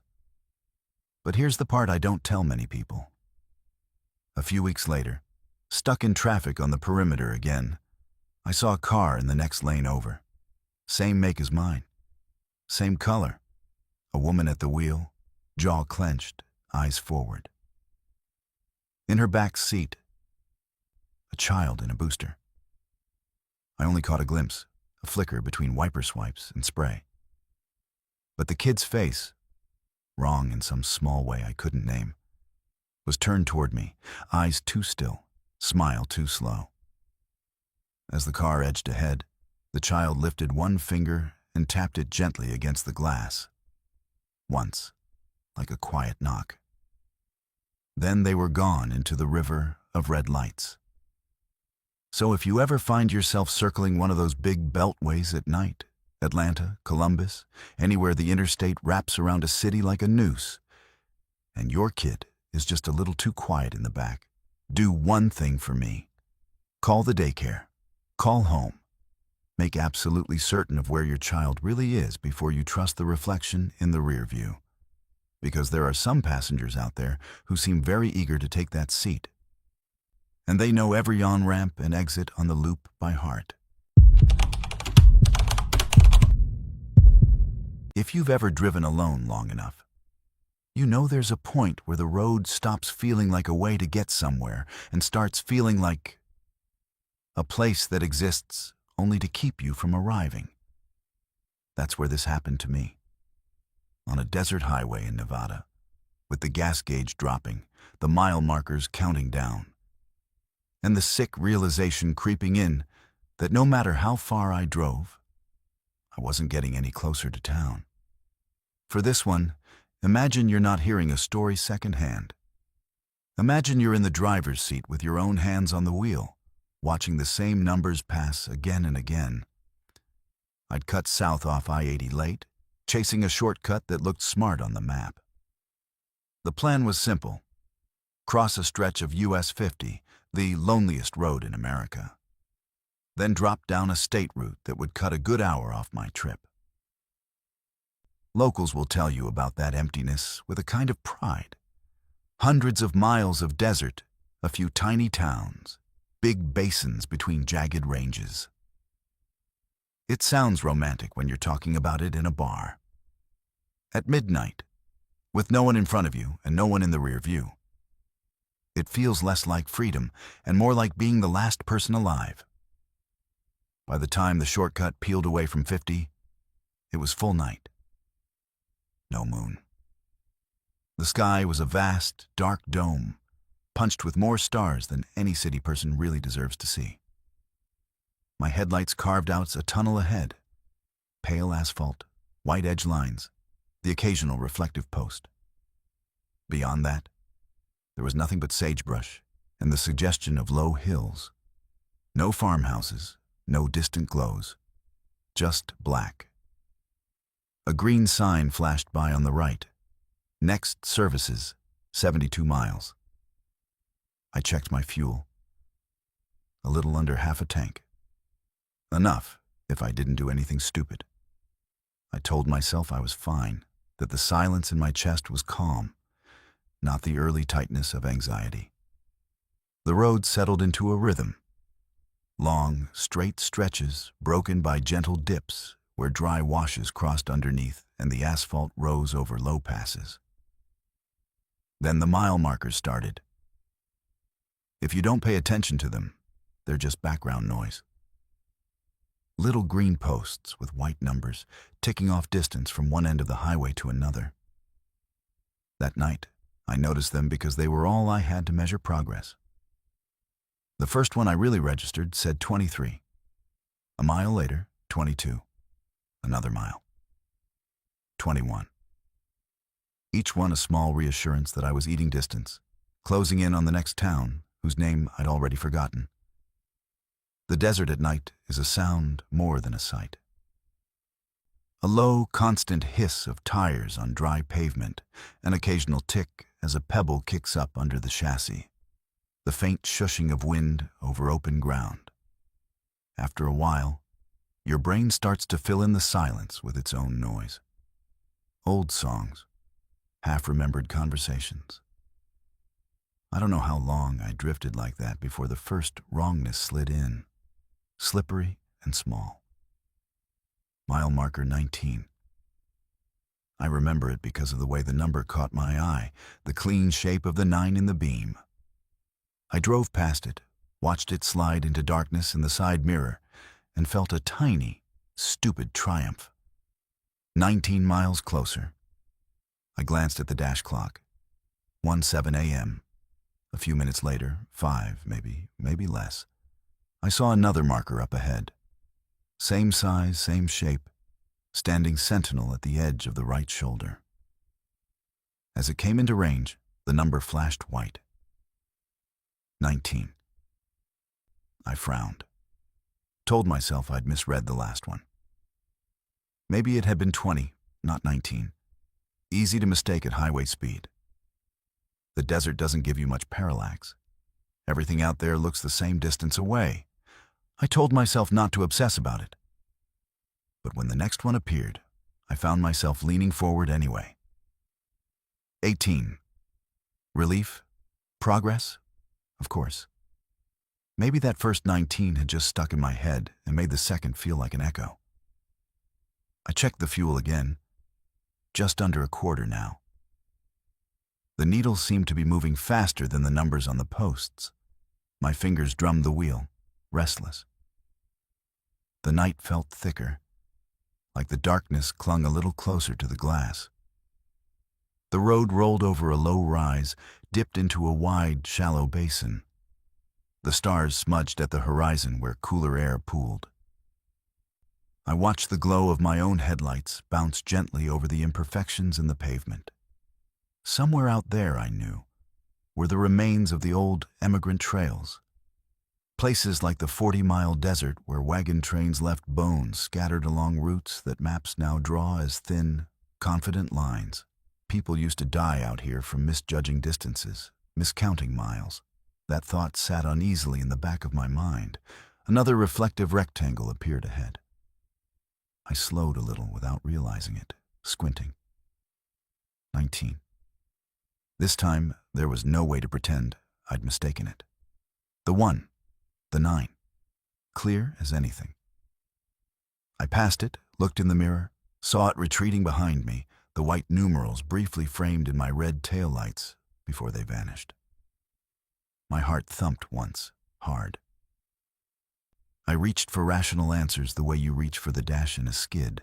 Maybe I'd looped somehow. Taken a fork without noticing. Highways out here can be weird. Overlapping routes, signed spurs, old alignments that peel off and then rejoin. I glanced at the GPS mounted on the dash. My little arrow crawled along a straight line where the device labeled the road with a bland number. No intersections behind, no alternative paths.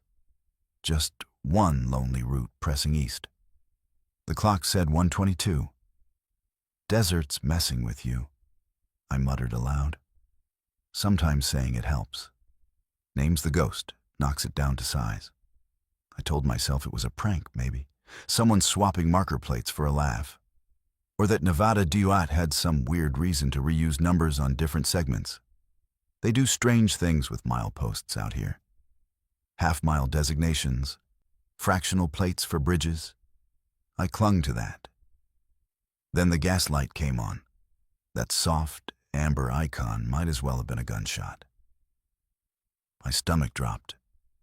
The gauge hovered just above empty now. It shouldn't have been that low yet. The math in my head said I still had more than enough range. But tanks don't care about your math. They care about distance actually driven. And that was the problem, wasn't it? I wasn't sure anymore how much distance I'd actually covered. Miles unspooled under the tires. The road did what desert roads do. Straight for a long time, then a gentle bend around a shallow rise, then straight again. Each time I crested a small hill and looked back for headlights. There were none. No oncoming traffic. No companions in either direction. Just the twin beams of my own car and the enormous, indifferent sky. Mile marker 18 showed up where it shouldn't have. By then, seeing it again felt like being mocked. Same number, same lean of the post. For a moment, pure, irrational anger burned through the fear. Fine, I snapped at it as I passed. Be 18, be whatever you want. My voice sounded too loud in the cabin, too small against the void. The weirdest part, there wasn't the repetition. It was the way time refused to match it. My dash clock climbed steadily, 1:30, 1:37, 1:45. Each pass of that same marker, 8 real minutes. The gas gauge continued to sink. Whatever was happening wasn't me dozing off and jolting awake in the same spot. I was moving. Fuel was burning. The odometer ticked up. And yet, somehow, the road ahead kept offering me the same damned mile. I tried turning the stereo on just to break the spell. Static. A few snatches of AM voices from nowhere in particular. I shut it off again. The noise made it worse. It felt like the world was thinning down to a narrow equation. Me, the car, the stretch between marker 19 and marker 18, repeated over and over until either the tank went dry or my mind did. At some point, the air changed. You notice subtle things after hours alone like that. The temperature on my skin cooled despite the heater staying where it was.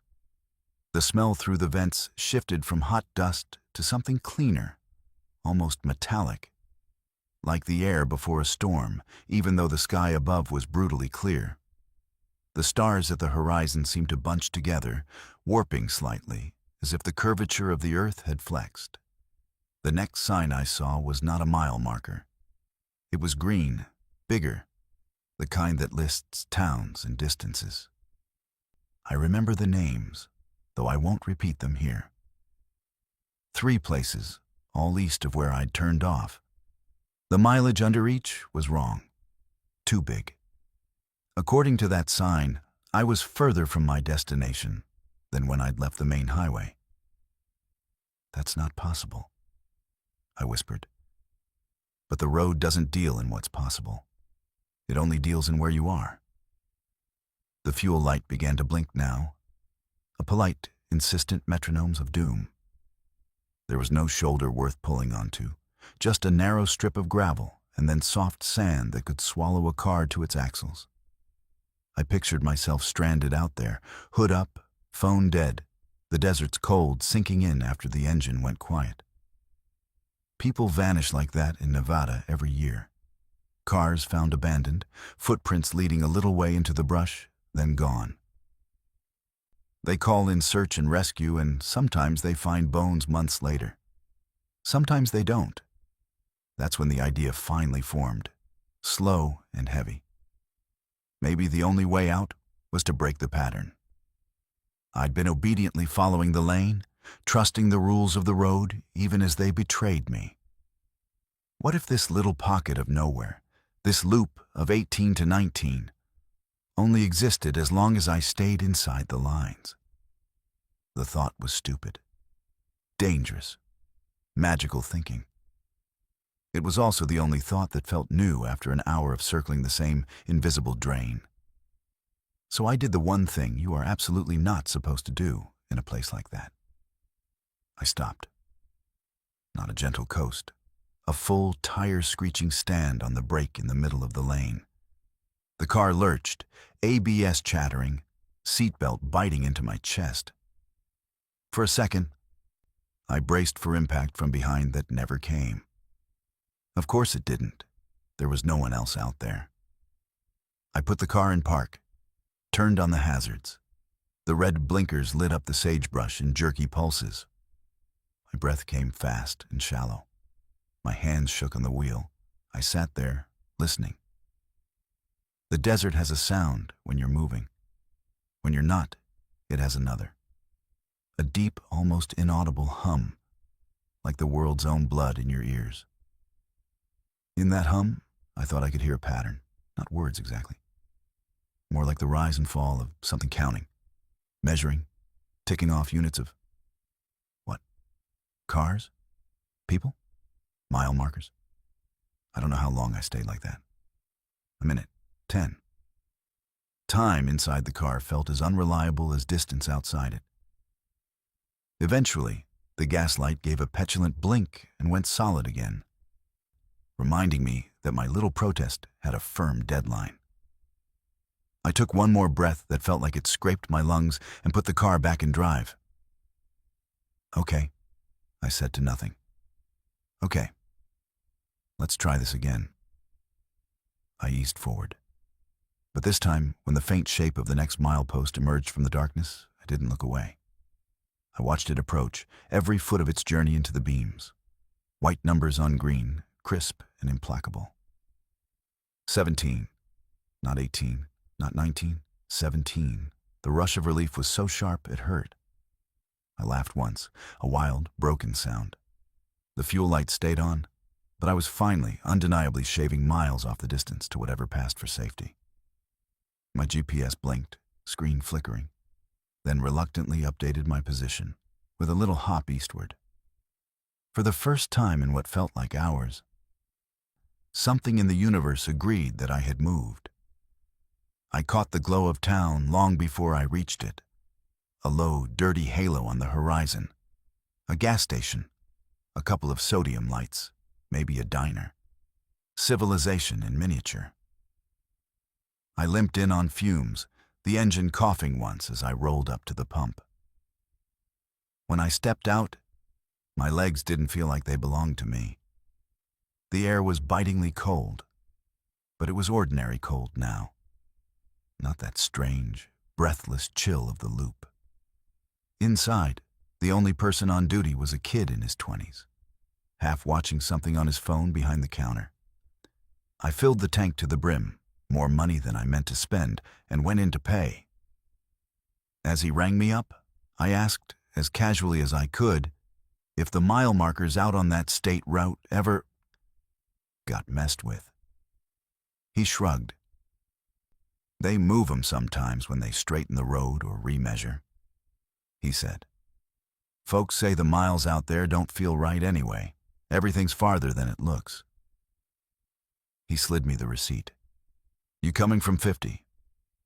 Yeah. Don't drive that at night if you can help it. He said it like he was repeating advice he'd grown up hearing. His eyes flicked past me, out toward the dark. People get turned around, run out of gas. Desert's bigger than it looks on the map. I slept in that town a few hours, then finished the trip in harsh, honest daylight. I went back once, months later, in full sun, to see if the stretch between 19 and 18 made any more sense with the world lit up. It looked like any other piece of empty two-lane. Cracked shoulders, scattered brush, the occasional cow path trailing off into nothing. The mile markers stood where they should, numbers in correct order, distance behaving itself. I drove it without incident. No loops, no missing minutes. Maybe that night was just exhaustion and nerves. My brain misreading or skipping posts, the fuel gauge sagging faster in my imagination than in reality. Maybe. But if you ever find yourself out there in the Nevada dark, on some stretch of the loneliest road or one of its even lonelier cousins, and your sense of progress starts to slip, if the numbers on the signs don't seem to match the time in your head, if the next town refuses to get any closer no matter how long you drive, do one thing for me. Stop. Just for a moment, in a place that's as safe as you can make it. Feel the weight of the car settle into the pavement. Listen to the desert hum.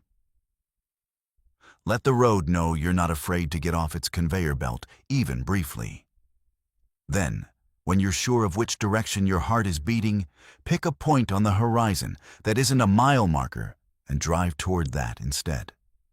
Because some miles out there aren't measuring distance the way you think they are. And not every stretch of empty blacktop is interested in letting you reach the end.